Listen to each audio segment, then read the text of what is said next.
L'histoire d'aujourd'hui parle d'un dingue nommé Liu Yao, un type complètement dérangé qui, après avoir été pris en otage et avoir décidé de tabasser le kidnappeur, a mis la main sur un objet qui l'envoie directement dans Alice in Borderland.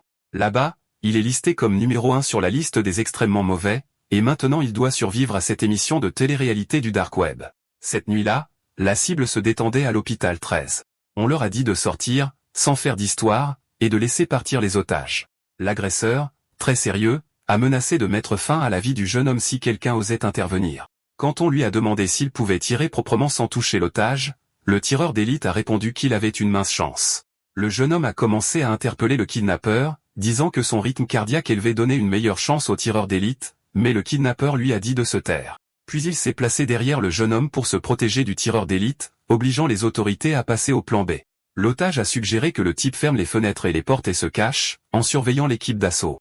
Bien qu'on lui ait dit de la fermer, le kidnappeur a fait ce qu'on lui a dit. L'équipe d'intervention a été secouée, voyant leur mouvement prédit, et l'un d'eux a hésité à charger parce que le kidnappeur avait un objet important. Le voyou était agacé par l'obstination de son adversaire. Il a rapidement écarté l'idée qu'il connaissait l'objet qu'il avait. L'otage a alors commencé à le taquiner pour être acculé. Cela a énervé le voleur qui a dit qu'il pouvait tout finir avec une seule balle, mais l'otage a calmement souligné leur emplacement. La confusion s'est transformée en surprise sur le visage du kidnappeur. Ils étaient dans un hospice. Notre héros avait une maladie terminale avec seulement 60 jours à vivre, max. Le voyou a maudit sa malchance. Il a ensuite dit que le choix de l'otage était mauvais et a posé une question au kidnappeur. Il a demandé quel était l'objet précieux que le type cachait. Et juste à ce moment-là, alors que le voleur détournait le regard une seconde, le jeune homme a attrapé un oreiller. Il l'a jeté au visage du kidnappeur, puis il a chargé, attrapant le bras armé du type, et l'a frappé en plein visage.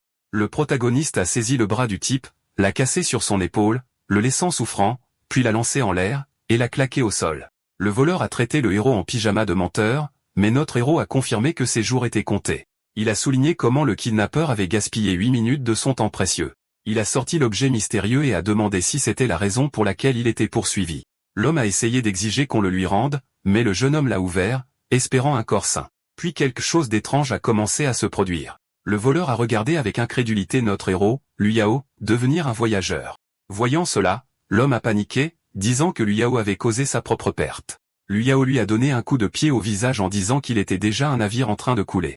Il a ramassé l'arme et a exigé des réponses sur le compte d'un autre monde, pointant l'arme sur la tête de son informateur.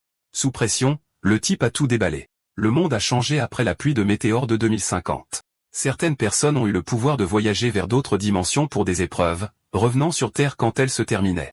Les voyageurs victorieux étaient récompensés avec des trucs cool comme des armes puissantes et des médicaments universels, mais les gens normaux devenaient jaloux et commençaient à attaquer les voyageurs, voulant les secrets des mondes parallèles. On a découvert que quelque chose appelé compte d'un autre monde apparaissant comme des marques téléportaient leurs détenteurs vers d'autres mondes, la clé du voyage. Ceux qui avaient ces pouvoirs étaient appelés des voyageurs. Seulement quelques secondes restantes, puis la porte s'est ouverte en grand. L'équipe d'intervention s'est précipitée pour neutraliser l'agresseur et sauver l'otage. Mais surprise, c'était le kidnappeur qui avait besoin d'être sauvé. Notre héros avait une minute restante avant de se téléporter vers l'autre monde. Le kidnappeur a dit qu'on ne pouvait entrer dans l'autre monde qu'avec ses vêtements, et que le temps là-bas était super rapide. Le héros en pyjama était déçu car l'arme du type aurait été pratique là-bas. Mais Liu Yao aurait du temps parce que le kidnappeur capturé serait d'intérêt pour le gouvernement et les 3 anciens. Alors que les secondes défilaient, il a commencé à penser à comment le kidnappeur avait mentionné que la première épreuve était sûre, mais le type en phase terminale a décidé, non. Il n'allait pas gâcher ses derniers jours à s'inquiéter. Il voulait explorer des réalités inconnues. Avec ça, il était enfin prêt. Après que le système l'ait détecté, il a créé son personnage et l'a déposé dans la zone publique. Et ainsi le voyageur connu sous le nom de Liu Yao a fait sa grande entrée. Avec son personnage configuré, le protagoniste pouvait maintenant consulter sa carte de personnage. Liu Yao a commencé à regarder autour de lui. La carte de personnage était comme une fenêtre de statut, montrant ses stats et sa progression dans l'épreuve. Le système lui a expliqué comment chaque catégorie représentait un certain attribut. Il lui a également présenté sa colonne d'objets et de compétences, disant qu'il pouvait transporter 30 objets dans son sac à dos pour les échanger ou les vendre dans la zone publique. Puis il a été distrait par quelqu'un faisant la promotion de l'équipement vert appelé l'épée empoisonnée, mais la foule était sceptique, disant qu'elle exploserait dans les épreuves parallèles et que personne ne vendrait d'équipement vert à cause de la peine de mort. Le vendeur, montrant la lame et d'autres objets, a affirmé qu'il provenait de mondes parallèles. Il a dit qu'il y avait 4 niveaux d'épreuves, papier, parallèle, fort, et le féroce pas encore atteint, où l'équipement bleu et vert était fabriqué. Le menteur a même affirmé que son arme avait été autrefois détenue par un gros bonnet dans l'extrêmement mauvais Ouest. Commençant l'enchère à 500 points, d'autres aventuriers ont commencé à enchérir, chacun essayant de surpasser l'autre. Cela a rendu le vendeur super heureux. Son escroquerie fonctionnait. Mais juste avant qu'il ne puisse conclure l'affaire, l'alarme la plus forte de la zone publique s'est déclenchée. Le système a averti tous les joueurs d'une personne dangereuse dans la zone avant d'alerter le département suprême de l'application de la loi. Les types en armure étaient les inquisiteurs de la zone de sécurité, faisant partie de la classe forte. Leurs yeux se sont fixés sur Liu Yao, qui était étiqueté comme numéro 1 sur la liste des extrêmement mauvais. Il a rapidement remarqué que les gardes le fixaient. Le vendeur paniqué a attrapé ses affaires et s'est enfui, mais l'un des types en armure a planté son pied fermement sur le sol. Puis il a sauté en l'air, laissant le vendeur blond horrifié, pensant qu'il ne méritait pas une telle punition pour une petite escroquerie. Il s'est tourné vers le protagoniste en demandant si c'était lui qui avait commis un vrai crime. Notre héros savait qu'il devait la fermer et trouver un endroit sûr. Liu Yao avait maintenant 6 étoiles de recherche au-dessus de sa tête pour être numéro 1 sur le classement des extrêmement mauvais, ce qui signifie que toutes les autorités seraient après lui, visant à effacer sa conscience, ce qui était fou puisque c'était censé être sûr. Le vendeur lui a indiqué un portail, disant qu'entrer dans cette épreuve le sortirait temporairement du radar des autorités. À ce moment-là, le chevalier s'est préparé avant de lancer un puissant coup sur le protagoniste qui était sur le point d'entrer dans le portail tandis que le système essayait de lui expliquer le concept d'abord. Mais il n'était pas d'accord, exigeant une entrée immédiate. Et juste comme ça, la puissante entaille a déclenché une grande destruction. Le vendeur a regardé l'impact, intrigué. À son grand choc, ce n'était pas lui qui était poursuivi par les autorités. À cause de son rang sur la liste des êtres maléfiques, il a été téléporté dans un donjon féroce où un coffre au trésor violet l'attendait après la victoire. On pouvait vraiment mourir si on se faisait tuer dans ce niveau féroce. Et voilà, le protagoniste est entré dans le niveau connu sous le nom de Ne pas déranger si vous mourrez. Le but de ce niveau était de tenir la main des invités de cette célèbre émission de rencontre et de s'en sortir vivant. Liu Yao a été choqué de réaliser que sa vie était vraiment en jeu. La foule a soudainement commencé à applaudir lorsqu'un nouveau candidat est arrivé.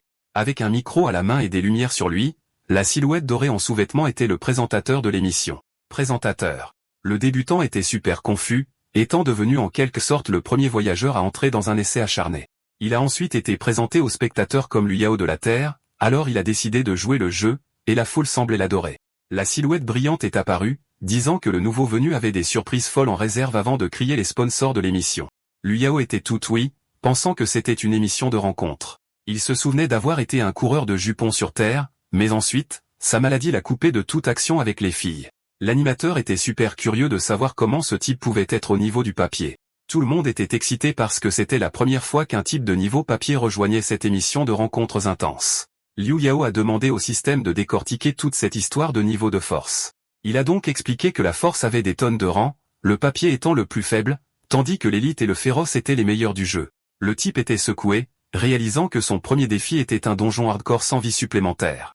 L'animateur a commencé à se vanter de la façon dont la mort de l'humain serait la plus épique sur scène, pour ensuite se faire démolir comme une ampoule grillée. Il était totalement confus, alors le type principal a expliqué qu'il était le seul à correspondre à cette description, puis a demandé son rendez-vous, espérant survivre si les invités l'aimaient. L'animateur a essayé de dire que sa forme n'était qu'une projection, mais il est rapidement passé à la présentation des invités. Et puis la première est entrée en scène.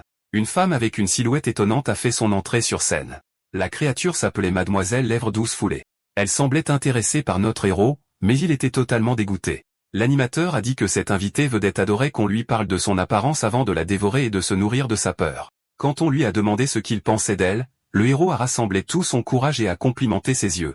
Puis, il était temps de rencontrer la deuxième invitée. Celle-ci était Mademoiselle Jambe Calomnieuse, une habituée de l'émission qui adorait pondre des œufs dans ses rendez-vous à l'aveugle. Face à cette créature ressemblant à une araignée, le héros a décidé de complimenter sa beauté. Et puis, il était temps pour l'invité numéro 3. Notre héros était prêt à s'attaquer à ces deux rendez-vous à l'aveugle, prêt à tout pour survivre. Puis la troisième s'est pointée. La détentrice du record de rendez-vous raté, Mademoiselle Fesse Bombée, une bouchère de l'abîme sans fin qui a torturé et tué de nombreux rendez-vous à l'aveugle.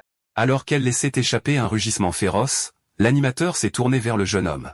Il a demandé si la troisième candidate était vraiment une femme. Cela a totalement offensé la créature. Elle a quitté la scène en pleurant tandis que l'animateur disait au type de se calmer ou de risquer de se faire éjecter de l'émission. Liu Yao a souligné qu'aucune des dames ne correspondait aux normes de beauté de sa race. Le brillant a dit qu'il y en avait une, Mademoiselle Paresse, une beauté de niveau féroce et l'un des 7 péchés capitaux de l'abîme. Il était super intrigué, mais surprise, personne n'est monté sur scène. Puis l'animateur a appris que Mademoiselle Paresse a dit qu'elle préférait trouver l'amour depuis son canapé et regarder l'émission depuis chez elle.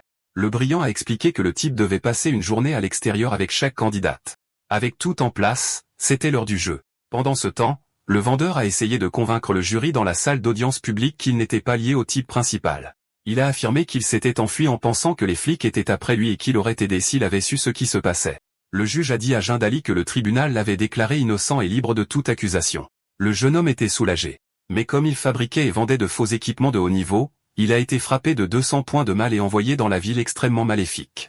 Et avec cela, le jeune homme a été traîné, criant que les accusations étaient fausses. Quand on leur a demandé s'ils devaient à nouveau poursuivre le type principal, l'arbitre a dit que c'était inutile car un débutant ne pourrait jamais survivre à un essai acharné. Pendant ce temps, au pays des émissions de rencontres, Mademoiselle Fesse Bombay, regardant le cadavre, était super énervée par le héros grossier et a décidé de lui donner une leçon s'ils se croisaient à nouveau. Puis elle a entendu sa voix. Notre héros, qui a énervé la bouchère de l'abîme, s'est retrouvé face à sa colère quand il s'est pointé. À ce moment-là, il a remarqué. La jeune fille géante a saisi son arme et l'a levée, prête à la balancer vers le bas. Et avec cela, elle a décidé de porter le coup final. À ce moment-là, Liu Yao a commencé à se demander à voix haute à propos de la douce jeune fille qu'il avait accidentellement offensée, faisant arrêter la hache juste avant de frapper sa tête. Ces mots ont rendu la géante intriguée. Liu Yao a ensuite affirmé qu'il avait rencontré de nombreuses femmes dans sa vie, mais que c'était la première fois qu'il se sentait si troublé autour d'une et qu'il cherchait son cœur tendre présent dans son corps, la laissant assez flatter. Il a ensuite continué à l'appeler gentille, humble et intelligente. En entendant cela, son statut est passé à amical. Liu Yao a ensuite dit qu'il était déçu de la voir partir en colère et pressé et qu'il avait rencontré très peu de dames avec un tel tempérament. Cela a fait battre le cœur du monstre, lui permettant d'entrer dans la phase de réconfort. L'homme a ensuite souligné un vieux dicton, affirmant que la vraie beauté vient de l'intérieur plutôt que de l'extérieur, comme la fleur la plus douce qui s'épanouit dans les endroits les plus horribles. Avant de comparer Mademoiselle Fesse Bombay à la magnifique fleur en question, la hache a été balancée. Alors qu'elle frappait le sol, le héros s'est retourné, confus. La créature géante avait une expression très girly sur son visage. Dès qu'elle est sortie de la phase d'obsession, notre héros a gagné 500 points. Pourtant, il se sentait mal à l'aise. La girly a affirmé qu'entendre quelqu'un parler d'elle comme ça l'avait aidé à prendre une décision, le laissant confus. Et ainsi, elle a pris une profonde inspiration. Liu Yao a immédiatement réalisé ce qu'elle était sur le point de faire. La bouchère démoniaque a ensuite crié de la voix la plus forte en s'adressant à ses rivales, affirmant que l'invité masculin la favorisait. Alors que les invitées féminines numéro 2 et 3 régressaient au stade du dégoût, la géante s'est sentie assez soulagée. Notre protagoniste était maintenant dans une situation difficile car cette déclaration lui rendrait difficile de tendre la main aux deux autres. Mademoiselle Fesse Bombay a alors commencé à courir vers notre héros, le laissant effrayé car il savait que même la plus petite étreinte pourrait être sa perte. Alors seulement une toile d'araignée a été lancée, attrapant son pied et la faisant s'écraser le visage au sol. Et avant même qu'elle ne puisse réaliser ce qui se passait, la bouchère s'est retrouvée couverte de glu d'araignée. Elle était particulièrement irritée par l'arrivée de sa rivale. L'araignée démoniaque abyssale a affirmé qu'elle était trop naïve pour gérer un homme comme notre héros, affirmant qu'elle serait plus apte et qu'elle l'entraînerait bien.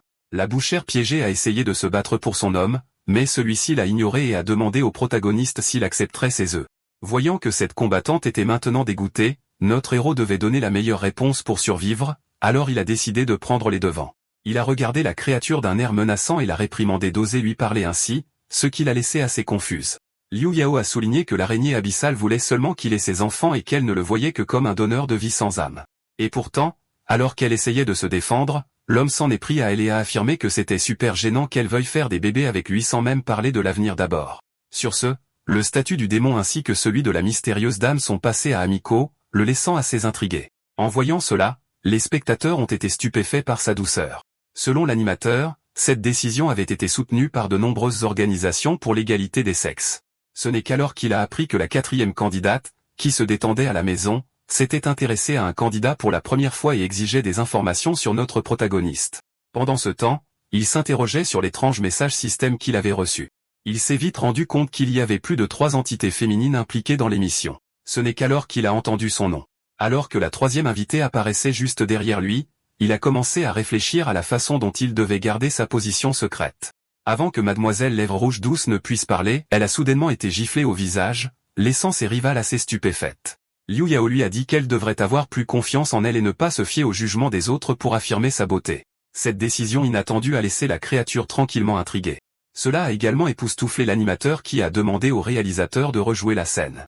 Tous ont été déconcertés par le fait qu'un humain de niveau 1 ait osé gifler une créature mortelle de niveau féroce. Le type brillant était sûr que Liao allait se faire démolir car la personne qu'il venait de quitter était super attachée à ce que les autres pensaient d'elle.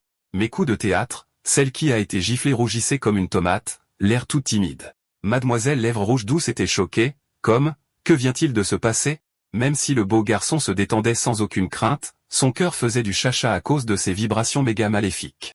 Alors qu'il traînait avec l'entité puissante, Liu Yao a débloqué une compétence appelée Source du Mal Ultime. Il a vite compris que ce n'était pas un mardi comme les autres. Ce pouvoir signifiait qu'il serait toujours dans le collimateur des autorités, lui permettant de contrôler toute personne qu'il toucherait pendant 10 minutes par jour, en leur donnant des ordres. En lisant ceci, le jeune homme a réalisé qu'il venait d'hypnotiser l'entité puissante. Elle était totalement époustouflée par le côté épique que le type en face d'elle semblait avoir. Elle était soudainement d'accord pour le dévorer, littéralement. Grâce à la compétence, la troisième entité était en mode obsession totale. Elle s'est précipitée sur notre héros, prête à le gober, mais il était du genre, non. Tu es une totale bizarre, tout comme les deux autres. Pourtant, le garçon savait que chaque fille ne laisserait pas les autres la voir. Mademoiselle Lèvres Rouges Douce a bloqué la hache entrante, mais a été écartée par la costaude qui voulait le gars pour elle. L'araignée a décidé de laisser ses rivales se battre pendant qu'elle appréciait le plat principal en solo, mais il lui a dit que les deux autres pourraient avoir quelque chose à dire à ce sujet. Mademoiselle Poitrine Bombée se préparait à jeter Mademoiselle Lèvres Rouges Douce sur l'araignée démoniaque pour sauver la situation. Et alors qu'elle était lancée, notre héros s'est dit, « Waouh! 3 créatures féroces se battent pour moi », mais il savait qu'aucun de leurs amours n'était la réalité. Liu Yao a réalisé que choisir une fille ferait en sorte que les deux autres fassent équipe contre lui, annonçant sa perte. Ses chances de survie n'augmenteraient même pas s'il les laissait se battre, puis affrontait le puissant vainqueur qui le surpassait de loin.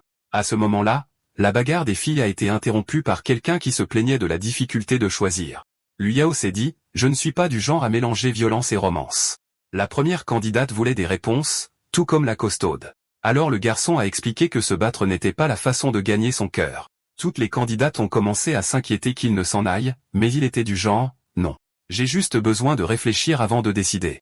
Il a donc suggéré de passer du temps avec chacune d'elles pour tisser des liens, en espérant que cela pourrait le sauver d'une mort certaine. Il a promis de choisir une fille après le temps de rapprochement. Il a décidé d'être sournois et de faire de fausses promesses comme être un mari fidèle et un excellent père. Il a même dit que si cet amour menait à sa fin, il serait d'accord avec ça. En entendant cela, celle dont le cœur a été touché a fermement déclaré qu'elle prouverait qu'elle était la seule à pouvoir vraiment lui ôter la vie. Il reste 50 minutes avant la fin du programme, et une étrange créature grignote seule dans le cimetière. Puis elle s'est retournée et a reçu une claque sur la tête. L'abomination était super énervée que l'humain ose la frapper, alors elle a sauté pour mettre fin à sa vie.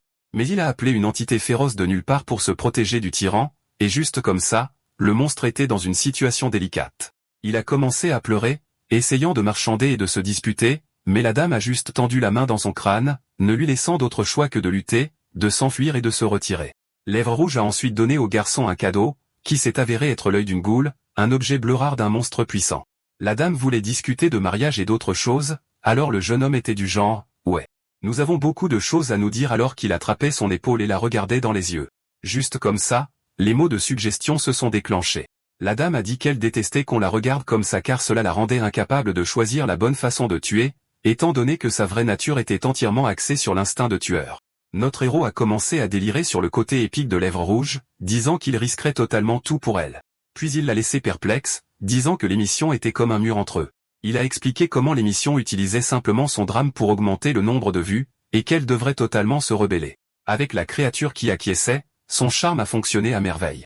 Soudain, le garçon a paniqué, pointant du doigt une créature, disant qu'elle lui donnait la chair de poule. Lèvres Rouges s'est précipité pour s'en occuper. Voyant que le jeu était truqué, notre héros a décidé de renverser le scénario. Avec moins d'une demi-heure restante, il est passé à la fille suivante. Sa carte montrait qu'il avait encore sa moitié complète et toutes ses faibles statistiques. Plus tard, le monstre à l'air féroce a été déchiqueté par la vraie bête. La méchante était plongée dans ses pensées au sujet de l'intérêt amoureux qu'elle voulait écraser, puis le minuteur du sort s'est épuisé. Dès que la fille est revenue à la réalité, elle est passée à une ambiance joueuse selon le système. Le chaman a réalisé qu'elle n'était plus sous son charme. Il a décidé de charmer la deuxième candidate qui pensait avoir été droguée, tombant éperdument amoureuse du héros. Il a dit qu'il ne faisait que refléter ses sentiments. L'araignée a serré l'humain dans ses bras, disant que s'il choisissait une rivale, il serait grillé, et que la choisir était la bonne décision car elle prendrait soin de lui. Elle a même menacé de l'ouvrir s'il osait la rejeter, alors il a accepté, disant qu'il y avait des problèmes. Laissant l'araignée perplexe, notre héros lui a rappelé sa promesse de le protéger s'il devenait son compagnon. Le démon a confirmé que c'était son devoir.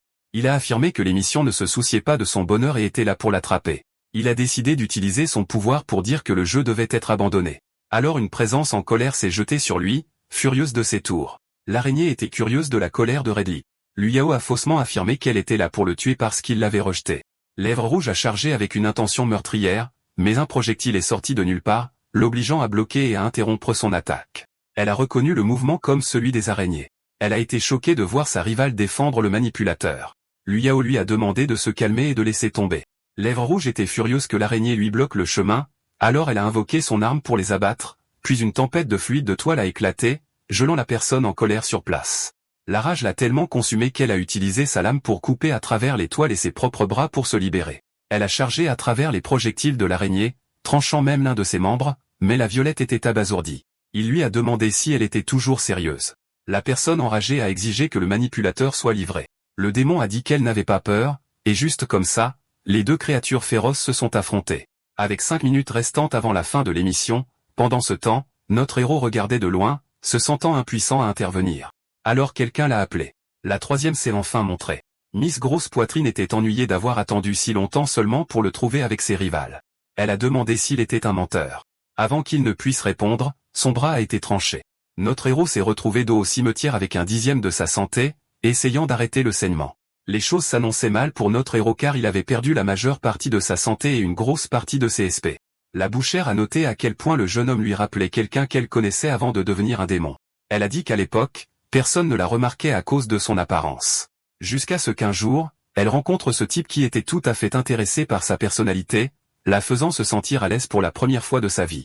Puis il lui a demandé de livrer un colis rempli de trucs vraiment louches. La bouchère s'est retrouvée à sprinter pour sauver sa vie alors que ces types avec des bâtons ont commencé à la pourchasser. Quand elle est arrivée là-bas, elle a entendu quelqu'un crier qu'une vilaine bête allait mordre la poussière cette fois-ci. Les amis du type ont commencé à se moquer d'elle, mais ils étaient secrètement reconnaissants parce qu'elle leur avait apporté du butin épique. En entendant cela, elle a juste fondu en larmes. Le type a commencé à divaguer sur la facilité avec laquelle il était de jouer avec la bouchère et de la conquérir en étant juste un peu gentil. Avec toutes les taquineries et les insultes, la vilaine fille n'en pouvait plus. Alors elle a fait irruption dans le bar et a commencé à les abattre un par un dans un accès de folie et de rage. De retour au présent, elle a expliqué à quel point le beau parleur qu'elle avait précédemment éliminé lui rappelait beaucoup le charmeur en face d'elle, alors elle lui a demandé si elle pouvait l'éliminer aussi. À ce moment-là, Liu Yao a souligné à quel point toucher son bras manquant était un interdit majeur. Et avant qu'elle ne s'en rende compte, son pouvoir s'est déclenché. Il est temps de lâcher quelques mots de suggestion. Il a ensuite demandé au démon si elle connaissait même son propre nom, la laissant super curieuse. Notre héros a souligné qu'en dépit d'avoir joué à ce jeu un tas de fois, elle était toujours coincée avec le même titre nul. Tout le monde dans sa vie passée et présente la voyait juste comme un outil. La voyant perplexe quant à sa prochaine action, le garçon a dit qu'elle devrait déchirer ce jeu et ses spectateurs moqueurs ainsi que ceux qui lui ont donné ce titre idiot au lieu de son vrai nom. Sur ce, le démon a lâché un rugissement féroce. Tout le monde, y compris ses rivales, était en état d'alerte maximale. Miss Grosse Poitrine a ensuite chargé sur les deux. Avec 30 secondes restantes au chronomètre, les trois créatures féroces se sont déchaînées. 10 secondes a passé, et nos héros ont commencé à perdre de la santé à cause de la perte de sang. Alors il a attrapé la jambe du démon avec le bras de celle avec la bouche géante et son arme, l'éventreur féroce. Ce n'est qu'alors que les trois invités ont remarqué lui. Et juste comme ça, celui à la langue d'argent a dit au revoir alors qu'il entrait en mode de mort imminente à la fin de l'émission, gagnant encore plus d'admiration de la part de la mystérieuse quatrième entité. Après l'échec épique, la bouchère s'est souvenue de chaque fois qu'elle avait été à l'émission. Elle s'est également souvenue des mots du manipulateur disant qu'elle n'avait jamais fait ce qu'elle voulait vraiment. De retour sur scène, l'animateur a été choqué de voir les dames expérimentées se faire déjouer si facilement par un débutant. Cela a totalement déçu la foule qui avait payé pour voir de l'action sérieuse. L'animateur a rappelé aux candidats que leur performance nulle serait une tâche majeure sur leur dossier, mais avant qu'ils ne puissent terminer, une chaîne a volé. La lame géante l'a raté de peu, et juste comme ça, la bouchère géante a fait son entrée. Devant ses deux rivales, elle a dit que l'émission devait être annulée. Voyant la foule adorer le drame, l'animateur a décidé de suivre le mouvement. L'ampoule a essayé de faire valoir qu'ils ne devraient pas jouer avec le jeu, sinon ils perdraient leur chance de trouver l'amour. Alors une quatrième présence s'est manifestée, ennuyée par tout le bruit. Sur ce, tout le monde s'est tu. L'arrivée soudaine a choqué l'animateur. Ce n'était autre que Miss Paresse faisant son entrée surprise. Elle a dit qu'elle détestait les foules et leur a donné 10 secondes. Tout le monde était confus, mais ils ont vite compris quand elle a commencé à compter à rebours. Sur ce, Toute la foule s'est enfuie, courant pour sauver sa vie. Et juste comme ça, l'animateur s'est retrouvé seul avec les 4 candidates. Quand on lui a demandé ce qu'elle voulait, la prête a exigé des informations sur le candidat masculin, alors l'animateur a essayé de faire valoir à quel point il était faible. Mais face à un regard plus sombre, il a immédiatement cédé et a remis les informations à genoux. Le compte sur le héros l'a laissé un peu impressionné. Sur ce, elle a exhorté les autres candidates à reprendre leurs activités avant de faire sa sortie. Lèvres Rouges était intriguée par l'intérêt du puissant démon pour l'humain. À ce moment-là, la lame géante a été levée haut. Quand on lui a demandé si elle prévoyait vraiment de se rebeller contre le jeu, la grande dame était genre « Je suis imparable ». Pendant ce temps, dans la ville principale au nom rouge connue sous le nom de ville du mal extrême, le vendeur a commencé à se plaindre de sa malchance, se retrouvant au mauvais endroit au mauvais moment. Puis il a été effrayé par un type au hasard qui lui a demandé s'il voulait être mangé. Ce type effrayant était un monstre à la longue langue. Le garçon s'est rapidement remis au travail en disant qu'il se parlait juste à lui-même. Sur ce, la créature au long cou a décidé de passer à autre chose, grommelant sur le fait que le dirigeant de la ville ne les laisse manger que les contrevenants aux règles. Le garçon paniqué a souhaité pouvoir être comme ses meilleurs joueurs même s'il savait que même les traverseurs d'élite parrainés par des guildes ne pouvaient pas conquérir un essai féroce, pour finalement se révéler faux. La blonde a été totalement choquée quand quelqu'un a réellement réussi un essai de haut niveau. Après cela, le système a félicité notre héros pour avoir terminé le donjon féroce avec style, lui rapportant 5000 points, un coffre violet, 2 points d'attribut et 2 niveaux supérieurs. Et parce que le bleu a réussi cet exploit épique, le système lui a donné 10 points d'esprit et le choix de rentrer chez lui ou d'explorer un peu la ville rouge. Comme il était numéro 1 sur la liste des méchants, notre héros est apparu dans la ville principale au nom rouge. Voyant qu'il avait récupéré son bras droit, notre héros réalisa que tous les dommages de l'épreuve étaient effacés à la fin. En regardant la ville extrêmement maléfique, il a trouvé ça un peu comme la première zone de sécurité. Notre héros a ensuite décidé de jeter un coup d'œil au coffre violet. À l'intérieur, il a trouvé une compétence violette appelée la descente du démon, qui permet à l'utilisateur de devenir fou tout en perdant de la santé et des SP. Le protagoniste a immédiatement réalisé qu'il s'agissait d'un pouvoir à enjeux élevés. Malgré tout, il a décidé de l'apprendre parce que le pouvoir, c'est le pouvoir. Le jeune homme a ensuite vérifié le reste de son inventaire, en commençant par le rappeur de la férocité, qui drainait constamment sa santé, mais lui donnait une aura féroce et augmentait sa puissance de feu à chaque meurtre. Ces effets impressionnants ont laissé notre héros bouche bée. Liu a ensuite décidé de jeter un bon coup d'œil à sa fenêtre de statue avant d'invoquer le Reaper féroce. En l'attrapant, il a immédiatement remarqué que sa santé diminuait, mais cette arme a fait passer sa puissance de débutant à fort. Voyant son efficacité, le jeune homme a décidé de l'associer à des potions de santé pour la rendre plus efficace. Ce n'est qu'alors qu'il a été repéré par l'un des monstres à la langue longue. Celui-ci a été choqué de voir l'humain utiliser l'aura de férocité. Il s'est immédiatement senti dépassé par la présence terrifiante du jeune homme, et s'est donc excusé d'avoir été impoli et a dit qu'il partirait avant de s'enfuir comme s'il était en retard pour le dîner. Voyant cela, notre héros a décidé de poser sa lame pour éviter plus de problèmes.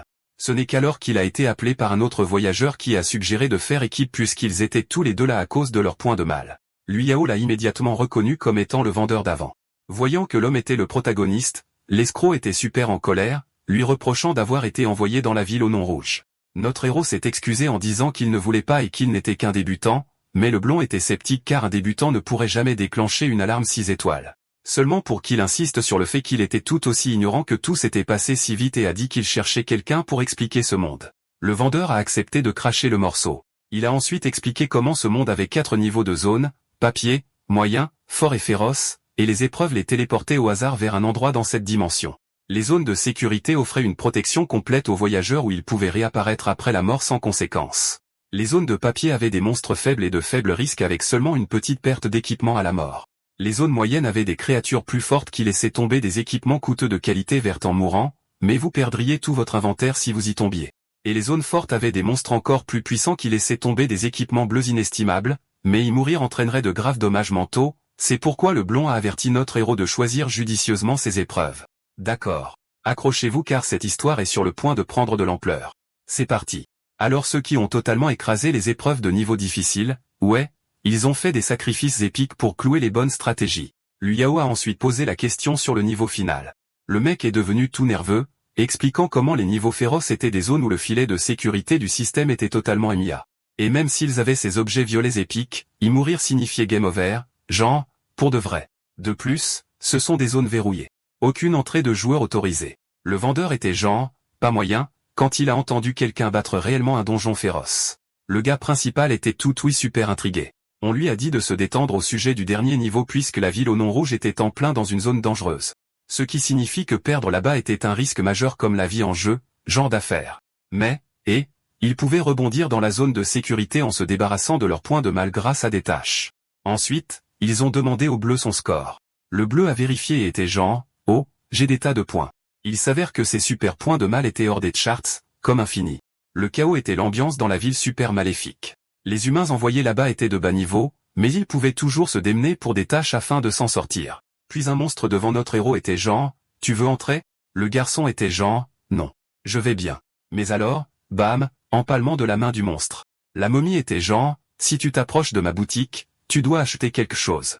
Le blond a dit que les PNJ monstres dans la ville étaient anti-humains, donc il devait rester discret. Juste au moment où il expliquait la nécessité de rester cool, il réalisa que son nouveau copain avait disparu. Liao a finalement trouvé une boutique. Son ami était genre, mec, tu es fou. Il lui a même dit de s'enfuir avant qu'un monstre ne le repère. Mais choc, le gars principal l'a ignoré et s'est promené dans la boutique du monstre. À l'intérieur, il était en état d'alerte élevé. L'ambiance du commerçant a basculé lorsqu'il a vu un client humain. Notre héros était genre, je suis là pour des potions de guérison. Le vendeur était prêt à vendre, mais pour 500 points. Mais quand il a vérifié les étiquettes, il était genre, attends. Il est écrit 50 points. Le monstre était genre les humains paient 10 fois plus. Fait avec. Il a même ri en disant que le héros n'avait pas d'échappatoire. Alors l'humain a fermé la porte à clé. Avec un sourire narquois, il était genre, je suppose que tu es coincé ici. La créature verte était super confuse. Avant qu'il ne le sache, il hurlait de douleur, tranché en deux. Il a été secoué par l'aura féroce, totalement paniqué alors que le garçon se rapprochait. Liao rayonnait cette ambiance féroce divine. Le monstre était mort de peur. Il a fait valoir que le seigneur de la ville punirait l'humain pour avoir tué un propriétaire de boutique. Le jeune homme a trouvé ça intéressant, pensant que le seigneur n'aimerait pas les prix du marchand. Le monstre, essayant de se défendre, a soudainement vu les lames se rapprocher. L'humain a exigé tous les articles à 1/10 du prix. L'otage n'avait pas d'autre choix que d'accepter. Et voilà, le jeune homme a quitté la boutique avec du matériel tout neuf. Liao était sûr que le cambriolage n'était qu'une question de légitime défense. Il était ravi d'avoir déniché des tas de potions à un prix dérisoire. De plus, il a chopé le manteau spectral d'équipement bleu, qui cache votre aura aux créatures moyennes et de papier et lâche même un écran de fumée pour seulement 800 points. Il lui restait encore 4500 points. Et voilà, il s'investissait de plus en plus dans l'autre monde. Pendant ce temps, de retour sur Terre, dans une boutique où un géant faisait ses courses, le type imposant lorgnait sur les bonbons, a tendu la main et en a attrapé un alors que sa marque commençait à briller. Sur le chemin du retour, il a reçu un texto. Le gars a essayé de dire qu'il voulait éviter les 3 anciens et se détendre avec sa fille. Mais quand il a entendu parler de quelqu'un qui avait réussi une épreuve de niveau féroce, Meng Xiaohua, qui avait conquis le train de la mort de niveau fort, est soudainement devenu très sérieux. Pendant ce temps, le blond, complètement époustouflé, a demandé au personnage principal comment il avait marqué suffisamment de points pour choper le manteau spectre coûteux. Alors il a expliqué que le commerçant était super généreux avec une réduction. Ouais. C'était faux à croire. Le grand escroc a fait acheter au plus petit une pièce de lui pour 500 points. Cela a fait penser au vendeur qu'il avait trouvé un type super riche qu'il pourrait totalement utiliser, alors il a suggéré qu'il fasse équipe à l'avenir. Notre héros, le client était genre, non. Pas intéressé. Mais Jindali était genre, non, mec. Tu serais plus qu'un simple acolyte. Ensuite, il s'est mis à supplier pour un lien père-fils avec le personnage principal, littéralement à genoux et à supplier pour ça. Notre héros était juste là, émerveillé de voir à quel point ce type était éhonté, mais ça l'a fait rire. Alors il a suggéré qu'ils deviennent amis, et les deux jeunes ont fait une poignée de main cool, ce qui en a fait des potes officiels. Jindali s'est ensuite déconnecté, disant au protagoniste de le contacter s'il avait besoin de quoi que ce soit, puis il s'est barré. Pendant ce temps, notre héros était curieux de connaître cette nouvelle façon de discuter entre voyageurs. Puis le système lui a dit qu'il serait bientôt renvoyé dans le monde réel, et voilà, il s'est déconnecté, retournant sur Terre. Son prochain défi était prévu à la même heure le lendemain. Vérifiant l'heure, l'IA réalisa que chaque minute dans le monde réel équivalait à 10 dans l'autre. Il a sorti sa potion de santé et a été choqué de pouvoir la porter dans le monde réel, alors il l'a bu d'un trait et a jeté la bouteille vide, qui a disparu dans l'air. Liu Yao est ensuite passé devant l'orphelinat, qui était super animé ce soir-là, mais il n'y a pas prêté beaucoup d'attention et s'est rendu directement à l'hôpital. Les orphelins étaient ravis de voir leur grand frère, Li, avec des cadeaux, lui demandant s'il était heureux dans la vie. Était tout, bientôt je le serai. Les petits étaient curieux, alors il leur a dit qu'il avait trouvé un nouveau papa qui était riche. Les enfants ont ri en disant qu'il essayait toujours ça et échouait à chaque fois. Jin les a grondés en disant que l'argent est important et qu'il doit les soutenir. Puis il a repéré un visage familier de l'autre côté de la rue. C'était notre héros, en pyjama. L'infirmière a dit qu'ils étaient très inquiets pour lui, alors il a expliqué qu'il était allé faire une promenade rapide car sa maladie était incurable et que le temps pressait. Sur ce, il s'est joyeusement escorté jusqu'à sa chambre. Les infirmières se sentaient mal pour le bel homme parce que malgré son énergie, il combattait cette maladie inconnue. Pendant ce temps, notre héros pensait à toutes les potions de santé et de mana qu'il avait prises, se demandant si elles l'aideraient. Il pensait aussi que plus il restait malade, plus il aurait des hallucinations. Ouvrant la porte, il a été choqué. Une silhouette magnifique avec des oreilles pointues et des cornes se prélassait sur son lit malgré le corps épique et les regards fous devant lui. Le patient est resté calme. Le démon jouait même à sa console. Le jeune homme a pensé qu'il avait juste des visions à cause de sa maladie. Il a tendu la main vers son tiroir et a attrapé des pilules. C'était la première fois qu'il hallucinait aussi fort, voyant un démon sur son lit jouer aux 7 péchés capitaux et échouer au premier niveau. Après avoir perdu la partie, Slot était super agacé. Le jeune homme a pris ses pilules, pensant que le démon disparaîtrait bientôt. Puis la console lui a été enfoncée dans le visage. Slot l'a défié de battre le niveau qu'elle n'avait pas pu, mais à sa grande surprise, elle a soudainement été piquée à plusieurs reprises en plein dans la poitrine. Cela l'a vraiment énervé.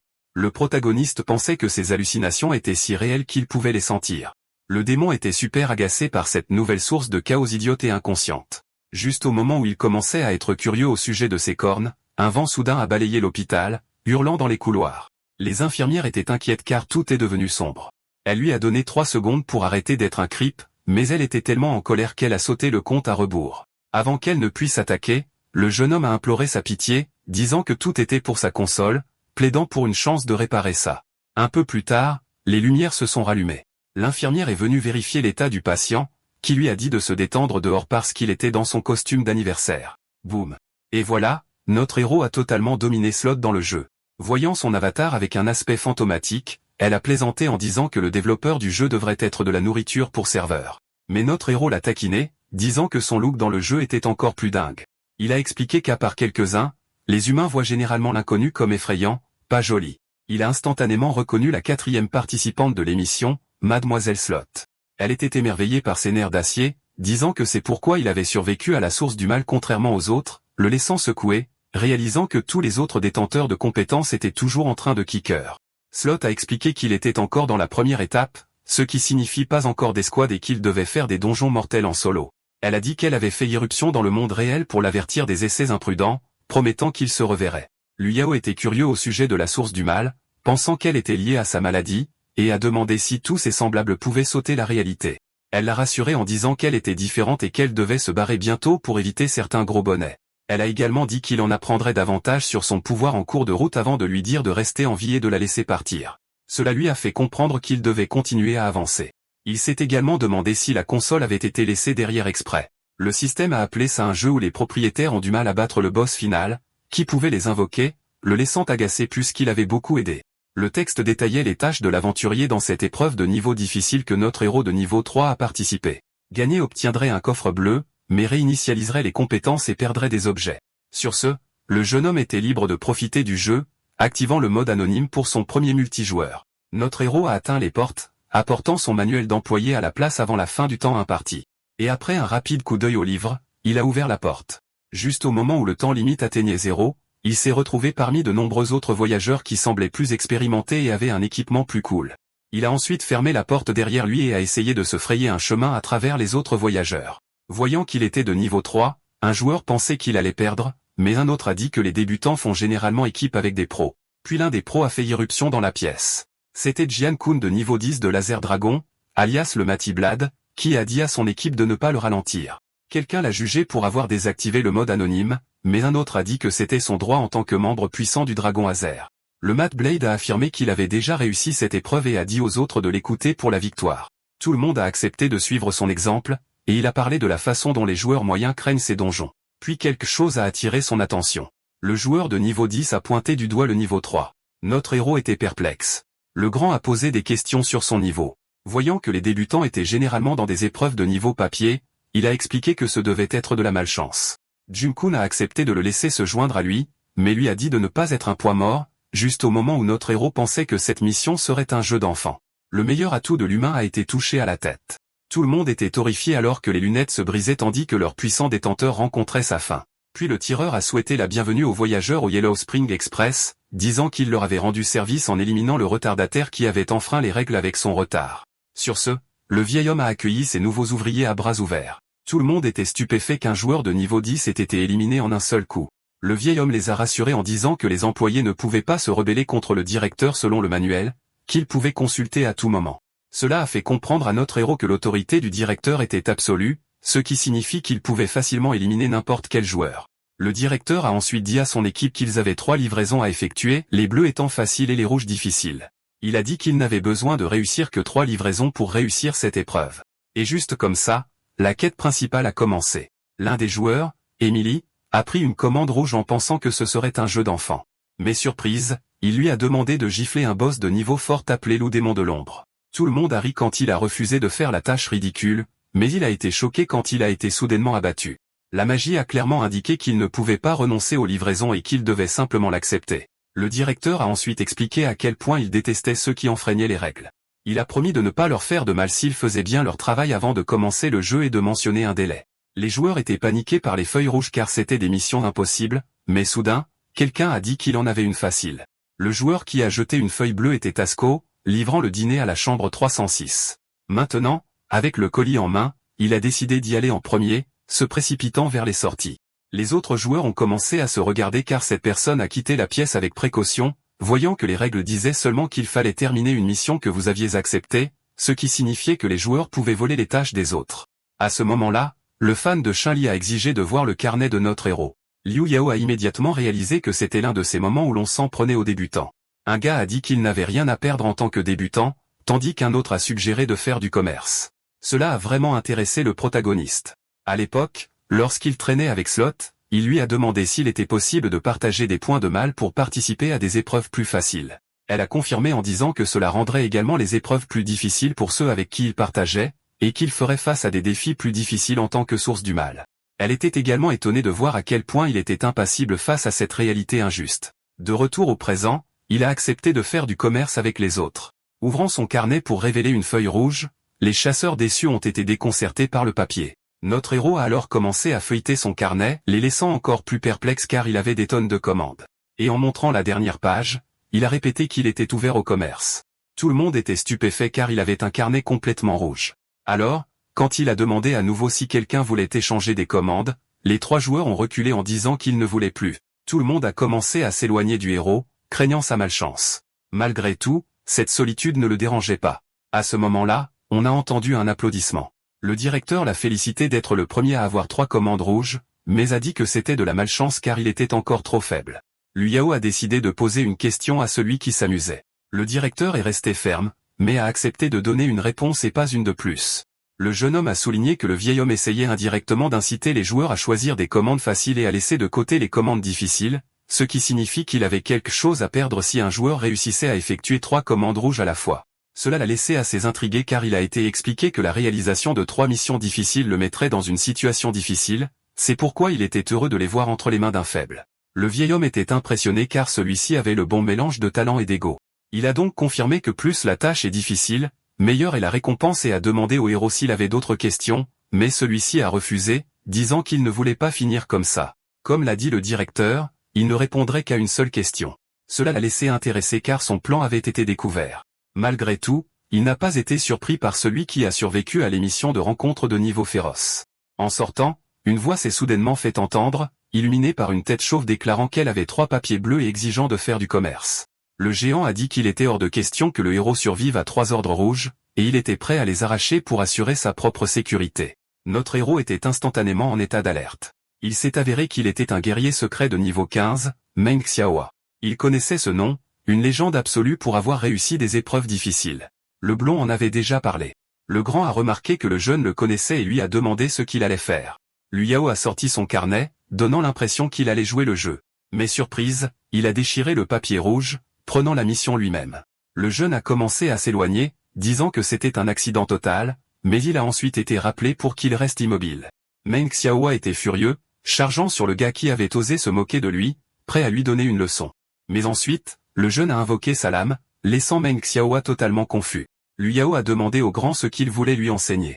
Le grand a gloussé un peu, puis a dit qu'il voulait lui montrer qu'il pouvait négocier avec quelqu'un d'aussi puissant que lui, mais il avait secrètement peur de son arme. Notre héros a joué le jeu, sachant que le joueur expérimenté était terrifié par ces ciseaux géants. Et puis ils ont tous les deux commencé à rire, pensant le pire l'un de l'autre. Et sur ce, ils se sont dit au revoir.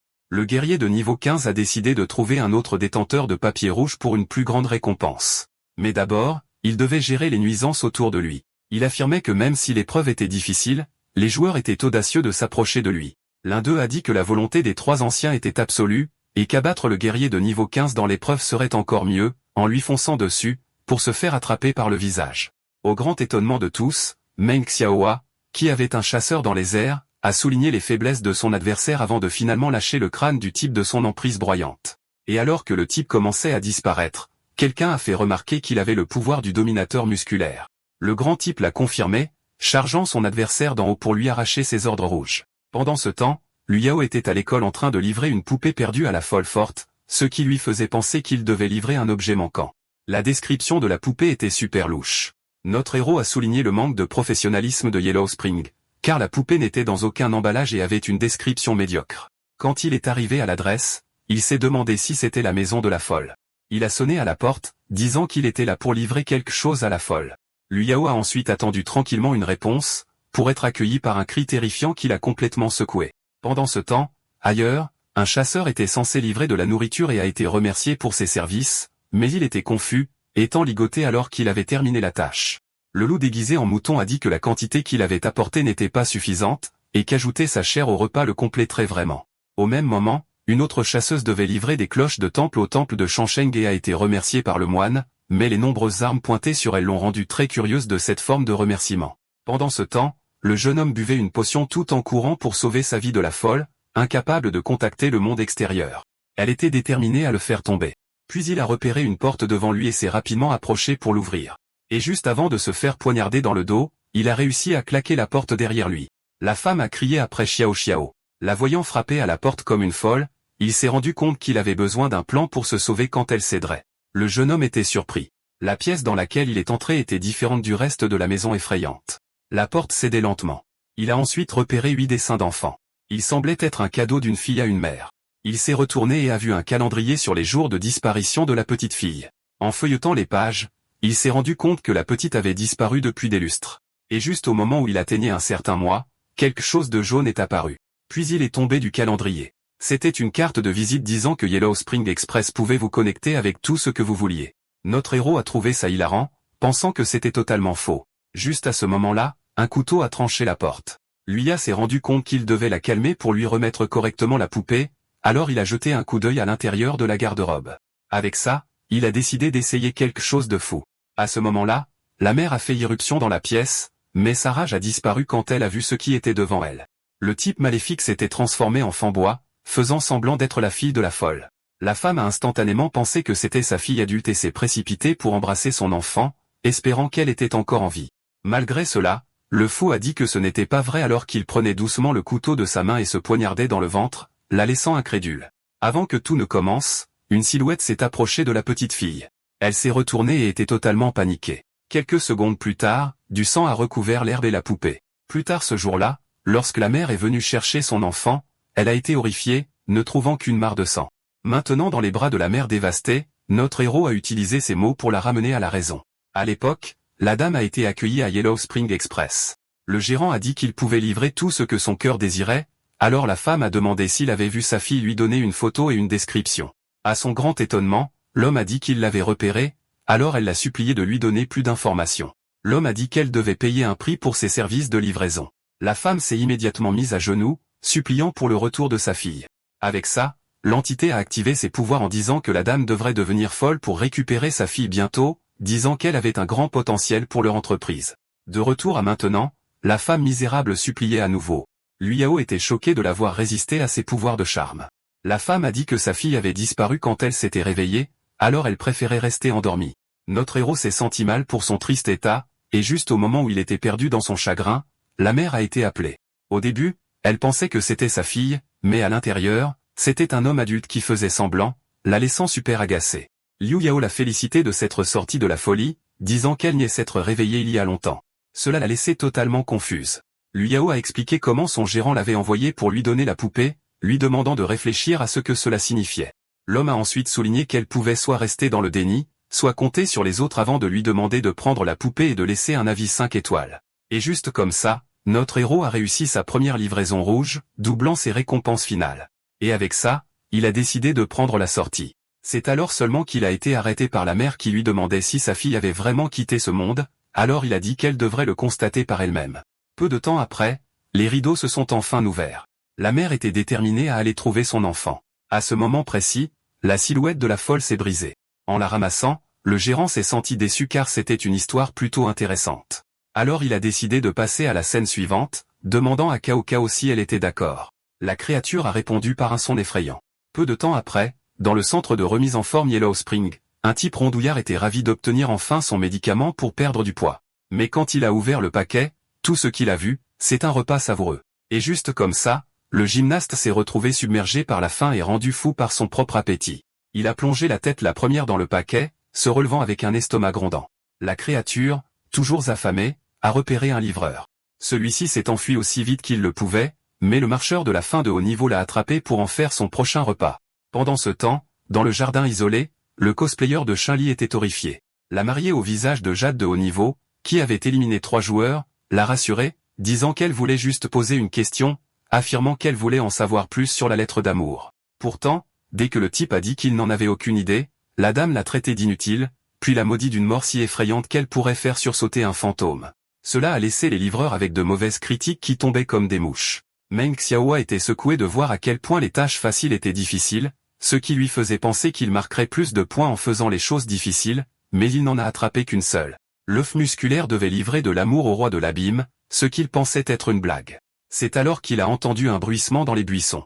Il s'est figé, pensant que c'était un monstre. Le type est allé vérifier et a trouvé un homme adulte derrière les buissons en train d'enlever sa robe, le laissant totalement confus.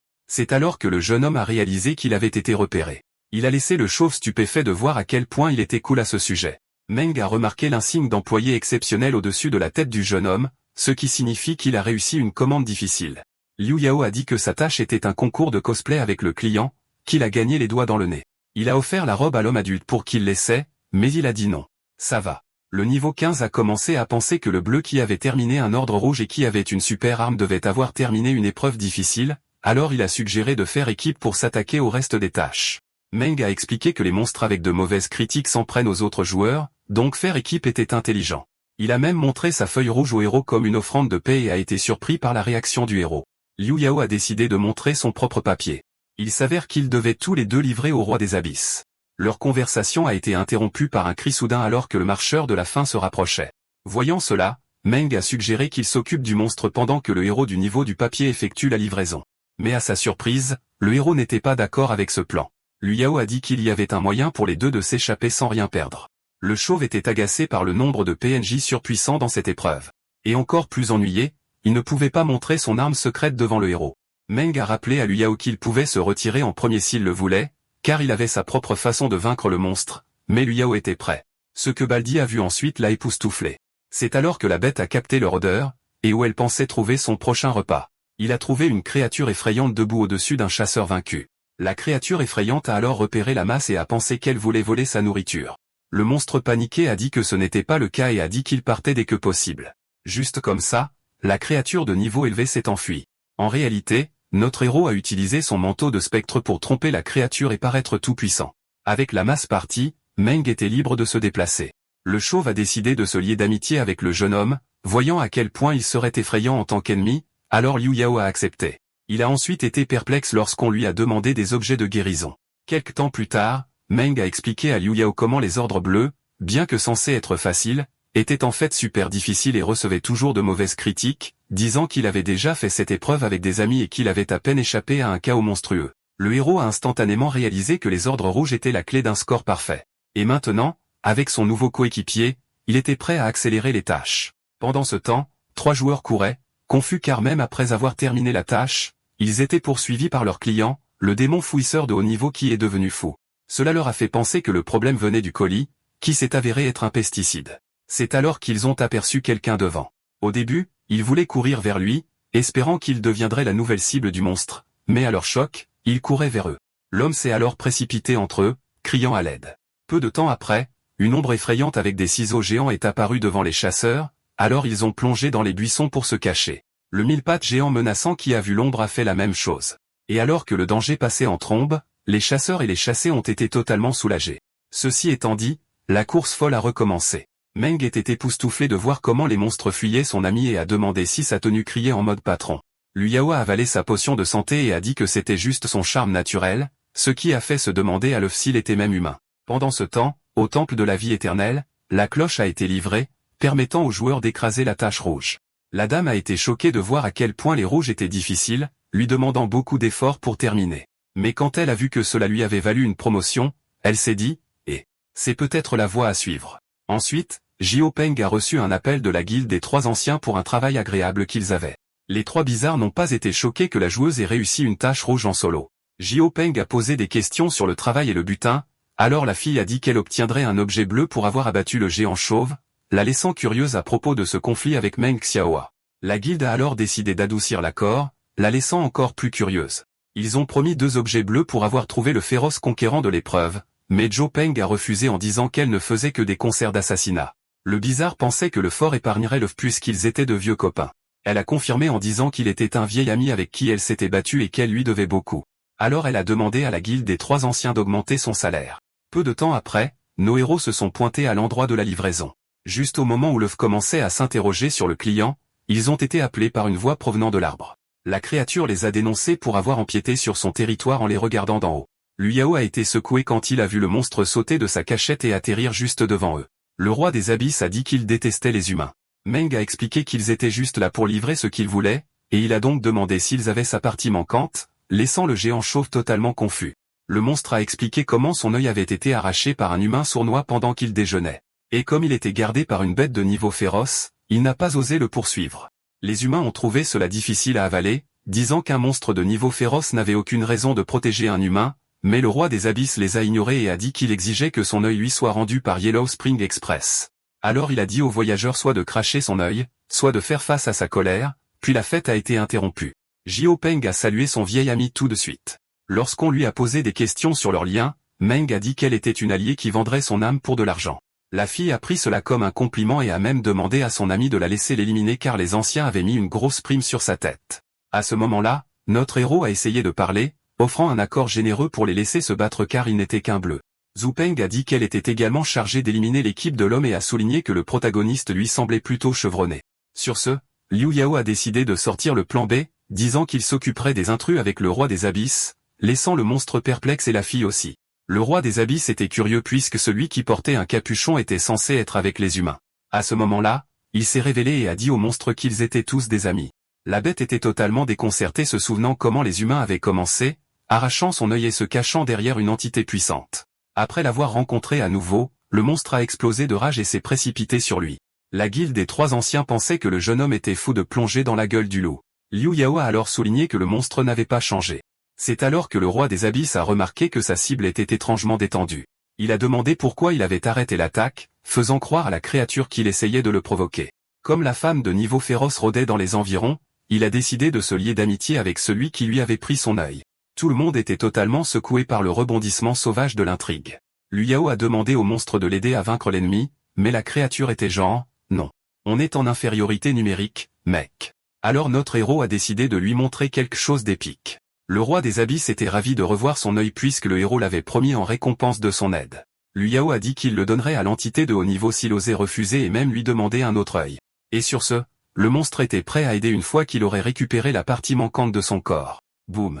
Le protagoniste a réussi sa 2e commande rouge, passant au niveau de superviseur. Maintenant, il pouvait en quelque sorte résister au pouvoir du manager et à sa capacité à tuer en un seul coup, marquant des récompenses triples à la fin de l'épreuve. Sur ce, lui a déchaîné son nouveau copain, qui a chargé sur les humains, les laissant totalement paniqués. Liu Yao a dit au roi de s'éclater avant de s'en aller. Alors qu'il commençait à déchiqueter les membres de la guilde comme un patron, la fille a exhorté le mercenaire à agir, voyant la vitesse de l'adversaire. Mais à son grand étonnement, ce type s'éclipsait tranquillement. Jiao Peng a dit qu'elle suivrait le protagoniste pendant qu'il distrayait le monstre. Ce n'est qu'à ce moment-là qu'elle a aperçu une silhouette géante au-dessus de sa tête, esquivant son coup de poing massif à la dernière seconde. Malgré cela, la fille n'a pas échappé indemne, appelant son amie et utilisant une compétence bleue contre elle. Meng voulait que l'assassin laisse Liu Yao tranquille. Cela lui a fait réaliser qu'un tel intérêt pour le protagoniste signifiait que le type avait des plans secrets, la laissant encore plus curieuse. Alors qu'elle disparaissait, laissant derrière elle une poupée de paille, Meng Xiaohua était énervé car c'était un objet qui sauvait des vies. Pendant ce temps, alors qu'il s'enfuyait, le héros pensait à la façon dont son nouvel ami voulait toujours quelque chose de lui, mais il serait toujours dans une situation délicate s'il battait en retraite au bon moment. Et sur ce, il a accepté la dernière commande, qui était d'apporter un rire à un client nommé Cry à la station Yellow Spring. La folle a retrouvé sa raison avant de vaincre le génie. Le roi des abysses était censé se venger, mais des événements surprises se sont produits. Cela a vraiment énervé le manager car les choses ne se passaient pas comme prévu. Il a également été surpris par l'apparition d'un superviseur qui pouvait résister à son autorité. Malgré cela, le manager a insisté sur le fait que les choses auraient dû se passer comme il le voulait, étant le véritable cerveau, affirmant que les pions ne devraient pas trop s'éloigner de la volonté du roi. Et juste comme ça, les commandes des pièces les plus faibles ont commencé à échouer une par une. À chaque mort, une forme d'énergie noire était libérée. Cette énergie super maléfique que le manager absorbait de ses employés nuls n'était pas suffisante. Il s'est alors tourné vers les cris à proximité et a dit à l'entité qu'il la laisserait bientôt se déchaîner. Il a révélé comment un superviseur avec des tonnes de points maléfiques pouvait entrer dans des épreuves féroces, affirmant qu'il avait besoin d'un peu plus pour atteindre le niveau féroce. Malgré cela, il devrait attendre que le jeune homme échoue à sa dernière commande pour se libérer de cette épreuve. Pendant ce temps, dans la forêt où les membres de la guilde ont été éliminés, le monstre a dit aux humains que la mort était tout ce qu'ils pouvaient attendre de sa colère avant de se tourner vers le géant chauve et de le féliciter pour sa force. Ce n'est qu'à ce moment-là que le géant monstre a ressenti une sensation étrange. Meng a immédiatement voulu vérifier ce qui n'allait pas. Le roi des autres a expliqué que c'était dû à Yellow Spring car le manager pouvait contrôler les clients qui n'étaient pas satisfaits de leur commande, et il en avait encore deux d'incomplètes. Meng a dit qu'il était là pour satisfaire la deuxième demande, laissant le monstre en quête d'amour horrifié alors qu'un géant chauve promettait de tout faire pour lui donner de l'amour. Le roi a essayé de discuter seulement pour être soudainement attrapé par le visage et attiré pour un baiser, et juste comme ça, la créature s'est fait embrasser sans consentement. Bien qu'il ait été bizarre au début, il a accepté l'amour de l'homme de 7 pieds, terminant la deuxième commande et promouvant le chauffeur-livreur au rang d'employé exceptionnel. Pendant ce temps, ailleurs sur la carte, notre héros était déconcerté par la perte de contrôle du monstre. Il s'est alors tourné vers celle qui le suivait en disant qu'elle aurait dû être sur les traces de ses alliés. L'assassin a dit qu'elle devait d'abord le battre, alors le jeune a demandé à ce qu'elle crache le morceau. Elle a dit qu'elle ne connaissait pas le motif de son ami, mais comme les 100 meilleurs joueurs sont devenus sans vergogne pour le pouvoir, les 10 meilleurs sont essentiellement des monstres sans aucun sang-froid. Liu Yao a demandé pourquoi elle lui parlait même. Elle a dit calmement qu'elle était là pour vérifier sa valeur. Plus tard, à l'intérieur de la zone de sécurité, les membres de la guilde étaient amers parce que leurs niveaux ont été réinitialisés. La fille a contacté son équipe qui était tout ça, la laissant super ennuyée. Son acolyte a essayé de faire valoir que le mercenaire était toujours en pleine forme et pouvait terminer le travail, alors envoie-lui un SMS. Mais quand elle a envoyé le message, elle a été secouée de voir que le système ne les considérait plus comme des amis. Et sur ce, elle a frappé la blonde de toutes ses forces, folle qu'elle ait été bloquée par un assassin essayant de décrocher la prime pour elle-même, ce qui n'avait aucun sens pour la verte puisqu'elle était l'une des classeuses. Le capitaine a expliqué que tous les classeurs ont fait des trucs louches pour devenir forts tout en pensant à comment dire aux supérieurs qu'ils ont échoué. Ce n'est qu'à ce moment-là que son autre équipe s'est présentée, voulant lui montrer une vidéo qu'il venait de récupérer, et elle mettait en vedette un joueur avec une tonne d'équipement d'élite. Celui avec des lunettes a deviné que cela pourrait être le nettoyeur d'épreuves féroces que les anciens chassaient, mais le capitaine s'en fichait et voulait utiliser les images pour son rapport. Elle a donc décidé d'alerter le chef de la guilde au sujet d'une grande découverte faite dans le Yellow Spring Express. Pendant ce temps, sur la carte d'épreuve, Zhu Peng a demandé aux jeunes d'arrêter de courir en disant qu'elle ne voulait pas de mal même si elle prévoyait de le vendre pour une belle récompense. Elle lui a ensuite parlé de la prime que les 3 anciens ont mise sur la tête des nettoyeurs d'épreuves féroces, et alors qu'elle bondissait dans les airs, atterrissant gracieusement devant notre héros, elle a dit qu'il pourrait être celui qu'elle recherche. Zhu Peng a dit qu'il ne pourrait jamais la distancer parce qu'elle est beaucoup plus rapide. Liu Yao a demandé ce qu'elle ferait s'il était le coupable. La fille a dit qu'elle lui ferait une offre, invoquant son arme et proposant de partager la récompense à parts égales. Notre héros a été secoué par l'apparition du fusil. Malgré cela, Zhu Ping a dit qu'elle était magicienne avant d'utiliser son arsenal de compétences, lanceuse, pour préparer un sort et tirer sur le protagoniste avec, augmentant sa vitesse pendant 10 minutes. Liu Yao était étonné de se voir obtenir un gain de vitesse. Elle a ensuite demandé s'il était curieux de ses mouvements amicaux, alors la fille a expliqué comment les joueurs devaient jouer contre la carte et faire équipe pour gagner. Notre héros a demandé ses véritables intentions, alors elle a dit qu'il devait vouloir plus que la récompense promise, soulignant qu'il était le seul à pouvoir tenir tête au manager à un coup étant un superviseur, le rendant essentiel pour terminer cette épreuve avant de dire qu'il devrait simplement s'enfuir s'il se retrouve un jour en danger. Sur ce, le jeune a finalement compris ce qu'elle voulait dire. Peu de temps après, nous voyons notre héros ouvrir la porte. Celui avec les yeux larmoyants était confus alors qu'une petite silhouette en pleurs était assise sur le sol. La créature s'est tournée vers les humains chargeant sur lui avec ses yeux sombres pleurant du sang. La terrifiante forme de vie a crié aussi fort que possible, ce qui a vraiment intrigué notre héros. Liu Yao a alors décidé de le réconforter, mais juste au moment où il était sur le point de le faire, quelque chose d'inattendu s'est produit alors qu'il était frappé par une vague de tristesse, réalisant qu'il était dans une situation difficile car ce devait être la compétence de l'entité, qui criait d'agonie. Liu Yao était déconcerté alors que le monstre l'invitait à un rendez-vous de jeu. La créature voulait explorer le subconscient du protagoniste et a été choqué de voir qu'il ressemblait à un hôpital et que son nouveau camarade de jeu avait son lot de lutte. Il a ensuite demandé à explorer les peurs et les douleurs de l'humain. Il a rapidement accepté, laissant l'entité horrible le faire avant de se transformer en un lui-même. Le monstre était terrifié par les souvenirs atroces qu'il a vus, qui ne devraient pas appartenir à un humain, seulement pour que le héros dise que ce ne sont pas encore ses plus sombres. Il a donc décidé de laisser le monstre plonger pleinement dans les véritables profondeurs de son passé. Le monstre qui ressemblait à un enfant sprintait dans un labyrinthe, esquivant des créatures démoniaques effrayantes. Notre héros était motivé, trouvant enfin quelqu'un qui comprenait ses difficultés. Le monstre paniquait complètement, tombant du dos du type et s'enfuyant comme dans une course. Liu Yao disait, « Reviens. J'ai d'autres trucs cool à te montrer. » Mais le monstre s'est précipité dans une pièce, claquant la porte derrière lui. Le monstre a commencé à pleurer sa maman, pensant avoir rencontré un vrai démon. Puis, bam, on a frappé fort à la porte. Notre héros, brandissant sa lame violette épique, a fait irruption, demandant à la créature terrifiée si sa douleur était vraiment si inhabituelle. Pendant ce temps, le manager était à fond dans les histoires tristes, adorant quand la joie se transforme en tourment et en agonie. L'entité a dit que la créature ressemblant à un bébé pouvait déterrer des souvenirs misérables pour vaincre ses adversaires. Mais quand ils ont vérifié le monstre, il était super effrayé.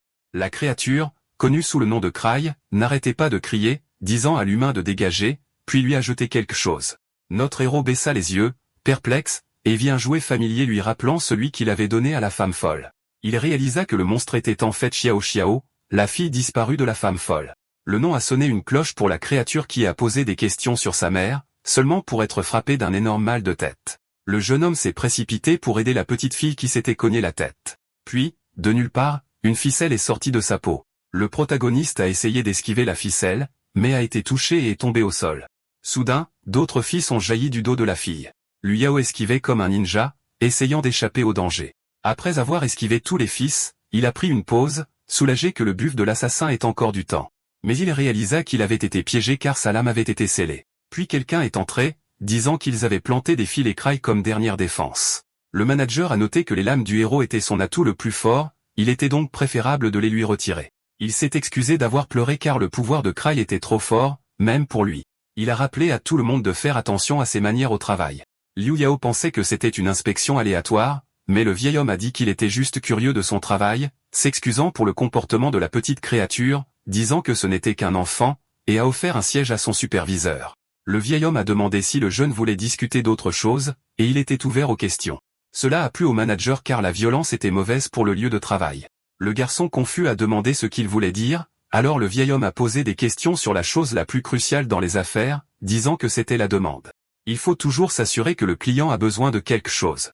Il a révélé qu'il exploitait l'enfant qui pouvait voir les peurs des autres, les ramenant à la vie. Certains clients craignaient de grossir comme le marcheur qui poursuivait le propriétaire animé la nuit. Quant à la mariée de Jade qui aimait son apparence, il lui a enlevé sa beauté. Elle s'est retrouvée face à un grand joueur, Meng, qui était super ennuyé de ne pas pouvoir battre le boss final de cet essai car il ne pouvait pas obtenir 3 commandes rouges. Lorsqu'on lui a posé des questions sur la valeur du mal, notre héros a dit qu'il en savait un peu, expliquant que même si les points de mal étaient ennuyeux pour les voyageurs, ils étaient comme de la nutrition pour son espèce. Ce qui signifie que chaque fois qu'un joueur échouait à un essai, il gagnait en puissance. Le vieil homme tenait le bébé avec ses cordes, disant que s'il tuait le joueur, il le laisserait consommer la valeur du mal, le rapprochant du rang féroce. Après avoir révélé tous les secrets, l'entité a demandé au protagoniste s'il aimait ses méthodes.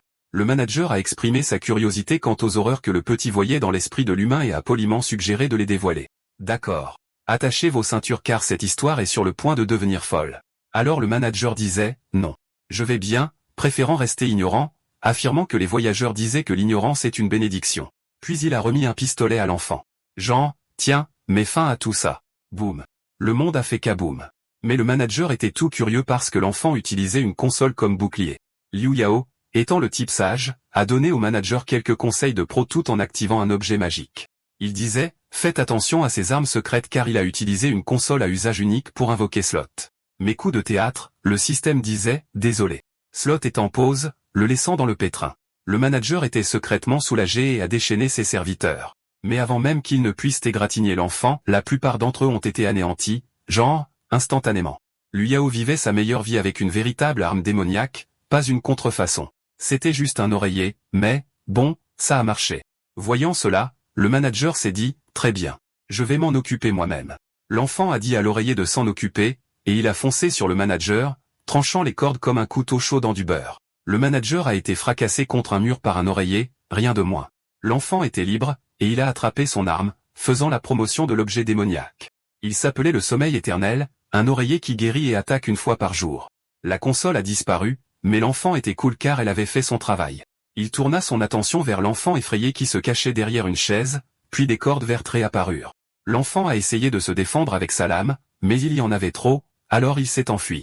Liu Yao était secoué de voir le manager toujours vivant. Le vieil homme disait, « Beau travail de m'avoir fait utiliser mon arme secrète, qu'il gardait pour l'équipe du mal. » Les cordes sont devenues folles, et des fils ont commencé à sortir de la bouche du manager. Zhu Peng était confus mais a pensé que c'était le pouvoir de sa nouvelle alliée. Pendant ce temps, pendant le combat de l'œuf chauve, son adversaire a planté son visage, et il a vu une puissance verte à l'intérieur. Cao Cao était paniqué car la magie du manager l'atteignait. Le manager disait, « Tu es digne de mon vrai pouvoir. » Même si c'était un gaspillage, il était prêt à ramener l'enfant au niveau 1. Liu Yao l'a dénoncé pour avoir triché en perdant. Au moment où le monstre était sur le point de déchaîner sa fureur, quelque chose a traversé la fenêtre. Un monstre avec un couteau est apparu en utilisant une plus petite créature comme bouclier. Il a hurlé et a chargé le manager. Le vieil homme était ennuyé d'essayer d'utiliser des cordes pour l'arrêter, mais le monstre les a toutes coupées et a attrapé l'enfant, repoussant le manager. La femme a jeté le bébé hors de danger mais a été percée par des fils. Liu Yao l'a reconnue comme étant la mère en deuil. Il savait qu'elle n'en avait plus pour longtemps et devait trouver un moyen de terminer sa mission finale. Le gamin avait le cafard comme d'habitude. Puis, boum, ça a été annoncé par le héros qui voulait juste voir un visage heureux. Alors, il a attrapé cette lame pour l'utiliser sur sa propre bouche. Et juste comme ça, notre héros s'est sculpté un sourire sur le visage pour terminer sa troisième et dernière tâche. Le gagnant a ensuite souligné que le perdant n'était qu'un pion, totalement submergé par les émotions, vu comment elle s'était déchaînée avec une tempête d'attaque. Et sur ce, il a jeté nonchalamment son vieux jouet de côté, le laissant s'écraser contre le mur. L'entité a ensuite révélé qu'en tant que boss de cet endroit, même les créatures les plus féroces auraient du mal à le battre sur son propre terrain, mais il a admis qu'il devrait s'occuper de la tâche ennuyeuse de trouver de nouveaux clients après le combat. Le manager a ensuite déclaré qu'il prendrait les points maléfiques de tous les autres monstres, tout comme il l'avait fait avec la folle. Et sur ce, il a commencé le processus. Mais juste au moment où il était sur le point de devenir tout puissant, il a rencontré des problèmes techniques. Le système a dit qu'il ne pouvait pas contacter les clients car il y avait 2 managers à l'endroit, et il ne pouvait y en avoir qu'un seul. Cela a laissé l'entité totalement confuse, car un cri ne sourirait jamais. Le nouveau manager s'est excusé auprès de l'ancien avant de lui demander s'il voulait quitter le travail. Maintenant, avec son nouveau rang, notre héros avait accès à des avantages et à 5 fois les récompenses promises. Alors que le système l'exhortait à être le seul manager debout, l'homme a dû admettre qu'il n'avait pas réussi à avoir les compétences du protagoniste, mais il affirmait toujours que le héros était trop faible pour son pouvoir, qui était presque au niveau féroce. Chargeant sur lui, voulant être à nouveau le seul manager, notre héros était d'accord avec la logique, mais a dit que leurs clients devraient avoir leur mot à dire. Le grand gars est arrivé juste à temps pour arrêter les fils de l'ancien manager. L'entité n'était pas impressionnée, pensant que cette créature était aussi puissante qu'elle. Puis, elle a été frappée par un triple anneau magique appelé la technique Berserk, laissant le monstre entrer dans une crise de rage rouge, laissant le manager perplexe car il a perdu le contrôle sur lui. Le grand gars a ensuite attrapé les fils et les a tirés vers lui pour effectuer un mouvement puissant. Cela lui a permis de jeter l'ancien manager pendant que le protagoniste regardait en silence. La créature a ensuite tiré l'entité plus près pour la frapper au visage, l'envoyant voler contre le mur à une vitesse folle. Zhao Peng était impressionné par la puissance du débutant et a demandé à être ami. Liu Yao a immédiatement accepté. Le manager s'est rapidement relevé, disant que la force seule ne suffisait pas à le faire tomber, seulement pour être attrapé par derrière. Il était super ennuyé car même la mariée de Jade s'était retournée contre lui. Et sur ce, elle a demandé à l'officier de procéder. À ce moment, Meng Xiaohua s'est dirigé vers l'ancien manager.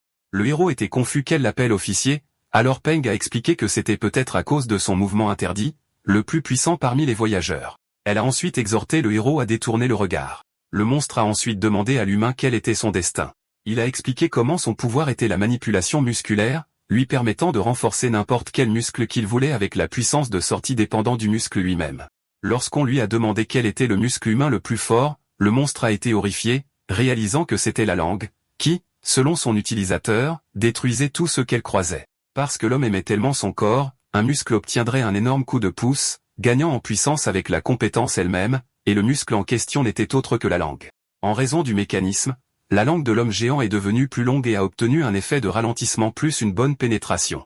La mariée de Jade a témoigné que la langue de la rancune était vraiment délicieuse, et le manager a essayé de négocier pour sa vie seulement pour être frappé par une tempête de l'échouille. Cela a laissé les deux autres humains assez dégoûtés, et ainsi l'agresseur a commencé à essayer différentes positions, ce qui a horrifié le héros. Jiao Peng a dit que cette attaque idiote était comme un finisseur 70. Ce terme semblait totalement nouveau pour le jeune homme, alors elle a expliqué qu'il s'agissait d'un mouvement qui pouvait facilement anéantir 70% des HP d'une cible, mais avait un tas de conditions étranges à remplir en échange. Selon elle, Meng utilisait maintenant son finisseur, qui ne pouvait être utilisé qu'une seule fois par essai. À ce moment, le type a donné son dernier coup de langue, faisant sortir à l'ancien manager un dernier cri comme un chat qui prend un bain. Zhu Peng a ensuite souligné à quel point il devait être ennuyeux de combattre la liqueur, disant que c'était trop embarrassant même pour les trois anciens. Et avec la sortie dramatique du manager, la quête était terminée, laissant les humains retourner à la scène du procès dans 60 secondes comme un compte à rebours de micro-ondes. Avec tout réglé, ils étaient prêts à rouler avec la demande française, exhortant le héros à ne pas prendre de mauvaises habitudes du troisième, qui était un peu une carte sauvage. Le considérant comme plus fiable que Meng, Jiao Peng a ensuite posé des questions sur la blessure sur sa bouche. Il a été déconcerté lorsque le gars a dit qu'il l'avait fait pour faire sourire un enfant, comme un super-héros avec une étrange histoire d'origine. Pendant ce temps, la folle était coincée, incapable de bouger, tandis que la créature noire pleurante se précipitait pour la réveiller comme un minuscule réveil. Voulant savoir pourquoi elle était venue la secourir, la petite a posé des questions à la folle sur sa mère. Ce n'est qu'alors qu'une main douce a touché son visage, et la folle était ravie de voir que l'enfant avait grandi. À ce moment, elle a réalisé que des larmes coulaient sur le visage de la mère alors qu'elle se souvenait d'un moment heureux avec sa fille. Et ainsi, enfin, après tout le drame et le chaos, la mère et l'enfant ont été réunis comme une fin de film réconfortante. En voyant cela, l'assassin n'a pas pu s'empêcher de pleurer, se considérant comme une personne sensible. Alors Meng a expliqué que la capacité de l'enfant noir était à l'origine de cet éclat émotionnel.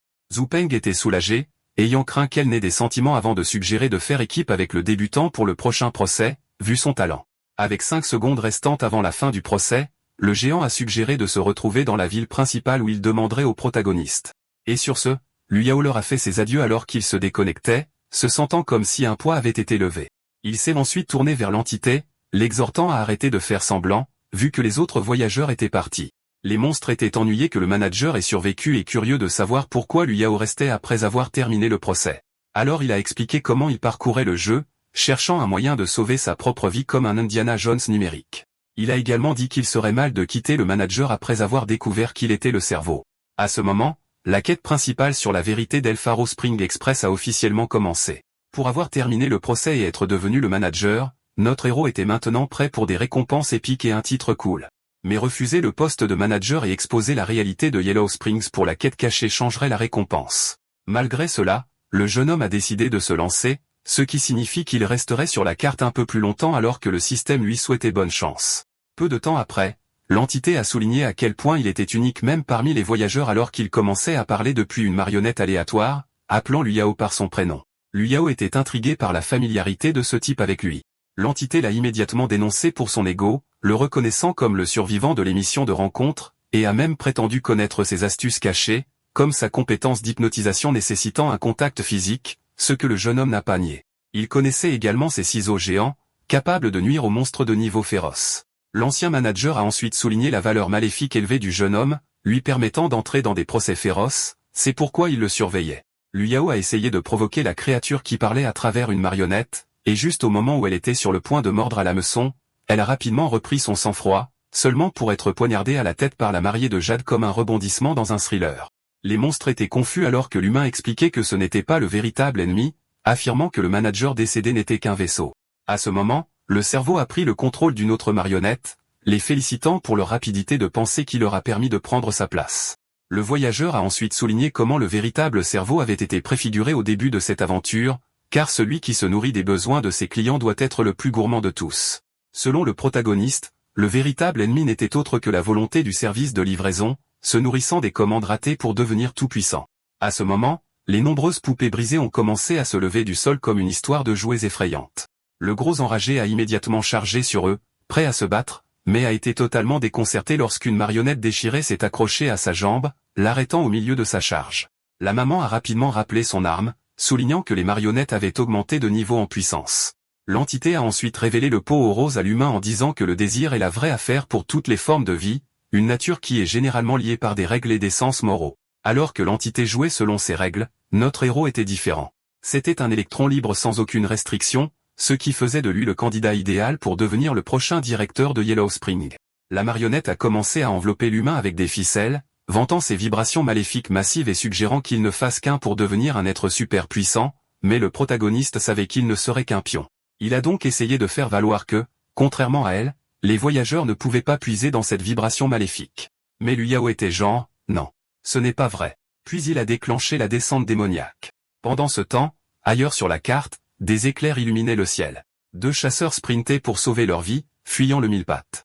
Ils étaient confus car le directeur ne s'était pas présenté pour les gronder pour leur mission ratée. Puis l'un d'eux a aperçu quelque chose dans le ciel. Il avait les cheveux blancs et une aura sombre. Juste comme ça, un démon tenant des ciseaux violets est apparu. En voyant cela, l'entité était totalement secouée. Il était témoin d'un humain utilisant la vibration maléfique. Notre héros a décidé de lâcher sa technique de lien 10, faucheur de vie, pour déclencher une méga attaque qui a causé une quantité de dégâts ahurissantes. Pendant ce temps, à l'intérieur du royaume maléfique, Paresse profitait d'une sieste tranquille, puis le fromage a senti quelque chose d'étrange. Le dormeur a appelé cela une aura de niveau féroce. De retour à la scène de combat, le bâtiment de Yellow Spring Express a disparu. La maman a fait de son mieux pour protéger son enfant, et pourtant le petit n'a pas bougé. Une pierre a été retournée. La boulette potelée s'est libérée des décombres. Alors que la mariée de Jade n'arrivait pas à croire qu'elle avait survécu, les monstres étaient stupéfaits par la destruction causée par le jeune homme. Lorsqu'on leur a demandé qui était le coupable, les deux se sont immédiatement mis en état d'alerte, mais ont été déconcertés car c'était le péché de paresse, puis ont exigé un rapport complet sur les événements récents. Après avoir tout entendu, l'ennuyé a décidé de se rendre sur Terre pour affronter le protagoniste. Les deux étaient soulagés de ne pas être réduits en cendres. Puis quelqu'un est venu se précipiter vers Paresse. Ce n'était autre que la folle, implorant pour la vie de son enfant. Elle s'est inclinée, disant qu'elle était prête à tout faire pour son enfant. Paresse a expliqué que l'obscurité était le noyau de l'existence du petit. Et puisque cette obscurité a disparu, il était tout à fait naturel qu'elle s'estompe également. Cette nouvelle a anéanti la maman.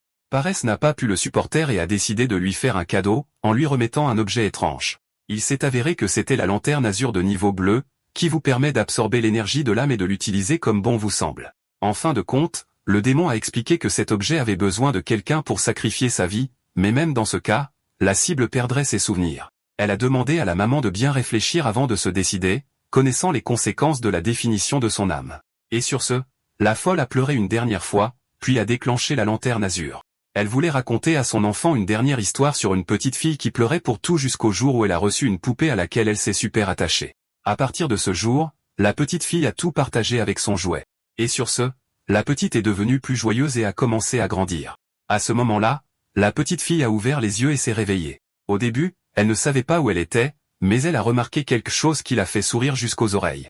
Elle s'est retrouvée devant une magnifique poupée neuve et brillante. Pendant ce temps, dans le monde humain où notre héros est réapparu, il était super intrigué par les événements récents. Après avoir arrêté la volonté du Yellow Express et terminé l'épreuve, lui permettant de terminer la quête principale et la quête cachée avec un score parfait, il a été bloqué hors du jeu juste au moment où il allait récupérer ses récompenses. Cela l'a vraiment énervé car cela ne devrait pas arriver. Puis il a entendu frapper à la porte. Frapper s'est rapidement transformé en coup. Cela a complètement déconcerté Liu Yao. Peu de temps après, des créatures terrifiantes et hideuses ont fait irruption dans la pièce. Le patient a immédiatement pensé qu'il hallucinait, ce qu'il a trouvé super bizarre car il venait de prendre ses médicaments, alors il a décidé de laisser tomber. Mais ensuite, l'un d'eux s'est jeté sur lui, style ninja. Le protagoniste était genre, ouais, quoi, et a esquivé juste à temps, mais a quand même eu une égratignure au visage à cause de cette langue noueuse. Il était secoué parce que, mec, aucune hallucination ne devrait faire aussi mal. Les infirmières étaient toutes genre, oh, ce n'est pas bon. Ils ont essayé de lui parler, mais il était en mode silencieux. Alors ils ont pensé, ouais, il tripe encore. Une des infirmières a essayé de l'aider, mais tout ce qu'il a vu, ce sont deux monstres flippants. Et il s'est dit, dois-je passer en mode héros complet et tuer ces bêtes? Puis bam, le monstre a chargé sur lui. Il a donc décidé de s'enfuir, sautant par-dessus eux comme un pro du parcours, et s'est enfui comme s'il était dans un jeu vidéo. En voyant cela, une infirmière a dit « Yo ». Signalez le patient en fuite. Alors qu'il continuait de courir, il a remarqué quelque chose de méga effrayant. Une créature géante lui bloquait le chemin. Elle l'a poignardé à la jambe. Aïe. Il avait très mal et ne pouvait pas se tenir correctement. Liao était genre, ok. Ce n'est pas un jeu. Alors il a pensé à sortir quelque chose de son sac à dos. Juste à ce moment-là, un membre du personnel de l'hôpital l'a trouvé et lui a demandé ce qui se passait. Il a dit qu'il avait trébuché et était tombé. Pas de problème. Pas de blessure. Le gars a essayé de le calmer et de le ramener, mais notre gars était genre, non, et s'est enfui. Et là, il a sauté par la fenêtre genre, quoi? Pendant ce temps, à l'orphelinat, les enfants demandaient à leur grand frère quand il reviendrait. Jindali leur a dit qu'il reviendrait bientôt une fois qu'il serait riche. Il leur a dit de rester tranquille et de bien se tenir. Puis un enfant a pointé du doigt un type bizarre. C'était un jeune homme en pyjama qui avait du mal à marcher. Les orphelins se sont dit qu'il venait forcément d'un hôpital. Mais ensuite, ils ont vu son aura intense et effrayante. L'autre joueur s'est dit, ouais, alerte danger. Alors que le type sauvage commençait à semer le chaos avec son épée, le blond a attrapé les enfants, les sauvant juste à temps. Il leur a dit de déguerpir. Il avait un parchemin de téléportation, de qualité verte, pour téléporter quelqu'un. Les enfants étaient inquiets pour leur grand frère, mais il leur a dit de ne pas s'en faire. Je suis fort. Mais en voyant la puissance folle du type avec les ciseaux, il a réalisé qu'il était dans de sales draps. Notre héros a levé son épée, prêt à se battre. Jindali s'est jeté à genoux et a rappelé au héros qu'il était son fils, mais le héros lui a dit de courir, disant qu'il perdait le contrôle. Voyant cela, le blond a dit aux enfants de courir. Liao ne pouvait plus se retenir. Il a déchaîné une énorme entaille noire. L'autre joueur s'est enfui en courant, implorant de l'aide. Et juste au moment où les enfants pensaient que leur frère était cuit, quelqu'un est arrivé et l'a sauvé. L'onde de choc de l'explosion a presque renversé le blond.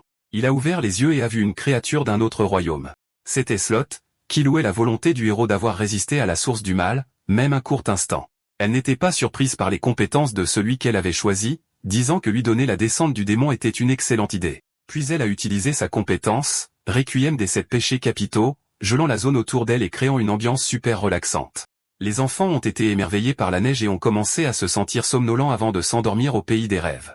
Liu Yao a demandé au démon si elle était derrière tout ça. Elle s'est excusée en disant qu'elle ne voulait pas s'en prendre à lui et qu'elle était choquée qu'il ait libéré toute la source du mal. Il a dit qu'il voulait entendre sa version de l'histoire. Slot a promis d'expliquer, mais a souligné qu'ils avaient attiré trop d'attention. Elle devait donc s'occuper de quelques humains embêtants qui avaient vu la neige magique et un démon dans le monde des humains, ainsi qu'une étrange barrière magique. Le joueur a réalisé qu'il était dans un autre monde, puis quelqu'un lui a dit de reculer. Jindali a rapidement obéi, se demandant quand cette étrange personne était apparue. Celui-ci a immédiatement souligné que Duxlot ne s'était même pas donné la peine de les informer de son arrivée, et elle a affirmé que les observateurs nocturnes et leur routine de contrôle habituelle étaient si ennuyeux qu'ils pouvaient endormir un écureuil hyperactif. L'étrange personnage lui a poliment rappelé qu'elle était tenue par contrat de demander la permission avant d'entrer dans le monde des humains, ce qui a totalement agacé l'entité qui a osé défier l'homme d'essayer de la sceller. Il a déclaré avec confiance que même si Shino n'était pas à pleine puissance, son saut pathétique ne pourrait jamais espérer la contenir. Malgré tout, il a révélé que si le démon prévoyait de conquérir la Terre, lui et ses collègues étaient totalement prêts à passer en mode super-héros et à la défendre avec leur vie. Slot a traité les observateurs nocturnes de suicidaires avant de révéler que la vraie raison de sa présence était l'individu sous terre. L'homme avait du mal à la croire car, selon lui, ce type n'était qu'un faible qui n'avait pratiquement aucune expérience des choses d'un autre monde et la même comparée aux ordures qui se trouvaient à proximité, ce qui a immédiatement fait comprendre à Lee qu'il parlait de lui. Le démon a été surpris de voir à quel point les observateurs nocturnes étaient simples d'esprit, ce qui a totalement intrigué l'homme. Il est donc allé vérifier personnellement le jeune homme inconscient, et ce qu'il a trouvé l'a totalement époustouflé. Il a rapidement exhorté ses collègues à laisser tomber ce qu'ils faisaient et à venir, et ils ont immédiatement obéi, ce qui a fait disparaître la barrière. Les 3 hommes ont été choqués de voir une source de mal extrême qui était toujours en vie, alors ils ont interrogé le démon sur la situation du jeune homme, la forçant à expliquer comment il gérait maintenant les conséquences de l'éveil d'un tout petit peu de pouvoir maléfique, lui permettant d'atteindre un niveau féroce. Cette nouvelle choquante a totalement surpris l'homme car ils ont eu du mal à croire les paroles de Slot. Voyant que ces paroles n'étaient pas exactement dignes de confiance, le démon a décidé d'emmener l'humain dans le royaume des monstres avec elle et de ne jamais revenir. Ce n'est qu'à ce moment-là que les 3 observateurs nocturnes l'ont arrêtée, affirmant qu'elle ne pouvait pas simplement prendre quelqu'un de là. Slot a été intrigué par cette opposition, alors le premier des 3 hommes a menacé de se faire exploser si elle ne laissait pas le jeune homme tranquille. Elle n'a pas pu s'empêcher de sourire en demandant s'il pouvait vraiment le protéger, connaissant très bien le danger qui entoure la source du mal. Sur ce, l'homme a décidé de se démasquer, affirmant qu'il était très rare qu'un humain devienne la source du mal, alors ils le protégeraient de leur vie. Elle a décidé de le laisser à leurs soins, mais non sans leur rappeler que la version bêta publique arriverait bientôt. Cela a laissé l'homme toujours mal préparé pour un essai de niveau féroce. Ce n'est qu'alors que le démon s'est adressé à Seming, soulignant que les observateurs nocturnes s'appuyaient auparavant sur les 6 seigneurs des constellations du Sud pour les défendre et qu'il ne servait à rien de repousser encore plus la version bêta, car ils étaient tous partis. Seming n'avait pas le choix, mais a poliment demandé à Slot de quitter la Terre.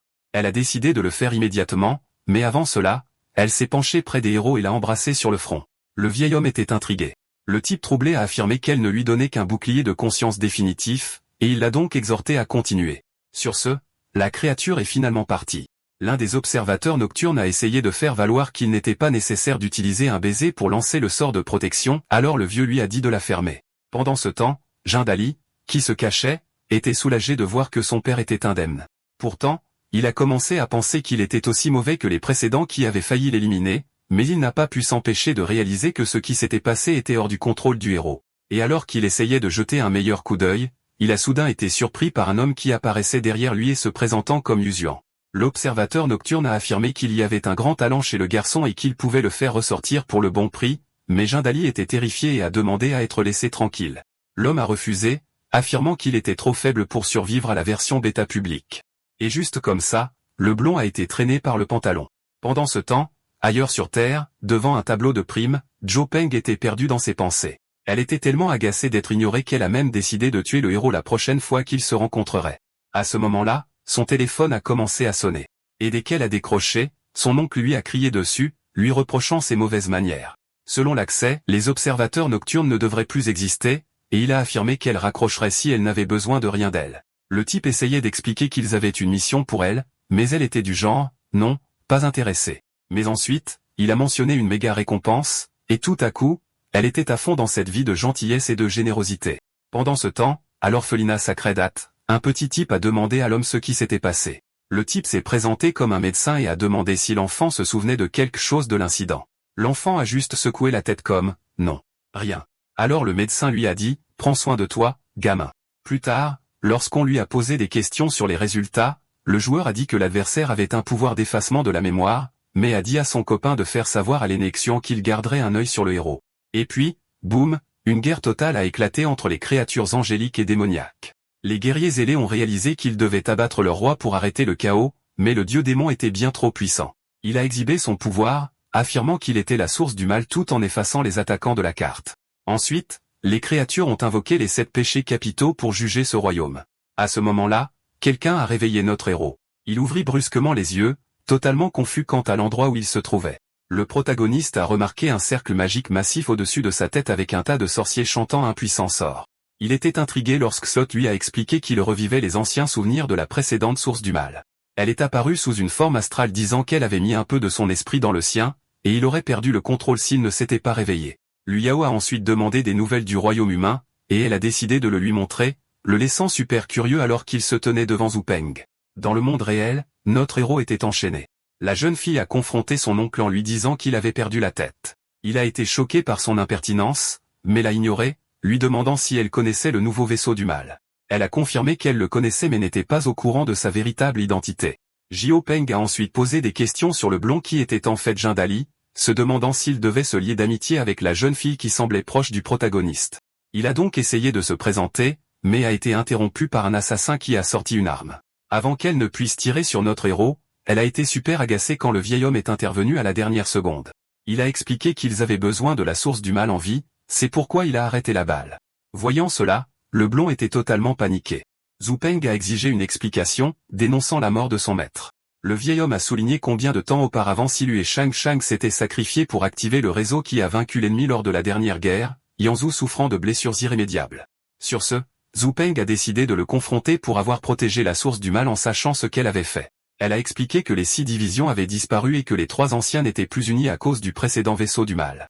À ce moment-là, le fils a sauté, disant que son père n'avait rien à voir avec l'ancien détenteur de la source du mal. Elle a expliqué que la plupart de ceux qui sont choisis par la source du mal extrême finissent par mourir, tandis que les quelques autres deviennent fous et deviennent des machines à tuer. Sur ce, le blond a finalement compris pourquoi le héros était si agressif, et le vieil homme a expliqué que c'était la raison pour laquelle les humains en consensus ont accepté de tuer le vaisseau dès qu'il serait trouvé. La source du mal extrême est le péché originel et une maladie incurable qui choisit son vaisseau au hasard. La fin était toujours la même, soit la mort, soit une descente dans la folie assoiffée de sang. L'assassin a alors demandé au blond ce qu'il ferait s'il rencontrait un vaisseau nouvellement éveillé. Et alors qu'il avait du mal à comprendre, le nouveau vaisseau a dit que la seule solution était de le tuer pour arrêter les catastrophes futures. Le démon a trouvé sa réponse enthousiaste un peu ironique, et le vieil homme a révélé que les humains n'étaient jamais censés faire la guerre à d'autres réalités parce qu'ils ne pouvaient pas vaincre la grande signification féroce, ce qui signifie qu'ils étaient voués à perdre. Pourtant, ce qui leur a donné la victoire n'était autre que la source du mal extrême. Comme ce jour-là, lors de la première invasion, ce type super mystérieux est apparu de nulle part juste au moment où les humains étaient sur le point de se faire complètement démolir. Ce type qui a en quelque sorte débloqué des niveaux de puissance épique était le héros brillant derrière les humains ayant une chance de s'en sortir. À la fin, les monstres et les humains ont décidé de se détendre et de transformer la guerre totale en un jeu tordu pour décider du vainqueur ultime. Zhou Peng était un mystère total car l'ancien n'a jamais révélé les détails de ce conte. Il a révélé qu'il s'agissait d'un secret top secret gardé par les observateurs de la nuit. Presque personne ne le savait, et c'est devenu encore plus secret après que le vaisseau soit devenu fou. L'ancien était tout perplexe quand la fille a dit « Je comprends maintenant ». Elle a dit que cette histoire explique pourquoi les observateurs de la nuit n'ont pas encore lancé une attaque kamikaze totale sur tous les monstres. Il s'avère qu'il y avait autrefois une bête totale dans leur équipe, alors il lui a dit de se calmer avec l'impertinence. Devenant sérieux, il a dit qu'il devait protéger le nouveau vaisseau, et il le démolirait totalement s'il le perdait un jour. À ce moment-là, les garçons faibles ont dit « On assure », au plus fort. Même s'ils n'ont pas tout compris, ils ont dit qu'ils avaient vu le type principal le perdre, disant qu'il aurait été grillé s'il ne s'était pas ressaisi assez longtemps pour que Slot se montre, ce qui signifie que le nouveau vaisseau pourrait ne pas être une marionnette totale pour le grand méchant. Alors, quand l'ancien a demandé s'il pensait que Liu Yao avait le courage de combattre le mal, il a dit « Totalement ». L'observateur de la nuit était sceptique car même le dernier vaisseau n'a pas pu sortir de son mode rage. Jindali a dit que le démon Paresse le soutiendrait sur ce point. Sur ce, l'ancien a décidé de réveiller notre héros dès que possible avant de donner au jeune un cadeau surprise, qui s'est avéré être un billet d'or connu sous le nom de talisman de substitution de vie de niveau bleu, lui permettant d'éviter la mort en abandonnant la mission. Le blond était totalement époustouflé par cet objet épique. L'observateur de la nuit a ensuite dit que la seule façon d'aider était de renforcer la volonté du héros pour le protéger de la corruption du mal, laissant le garçon paniquer en disant que lui et l'équipe devraient faire équipe avec Liu Yao pour répandre les vibrations maléfiques et calmer les épreuves épiques auxquelles il est confronté. Il a donc dit au blond que le talisman serait le sien s'il acceptait de rejoindre l'équipe.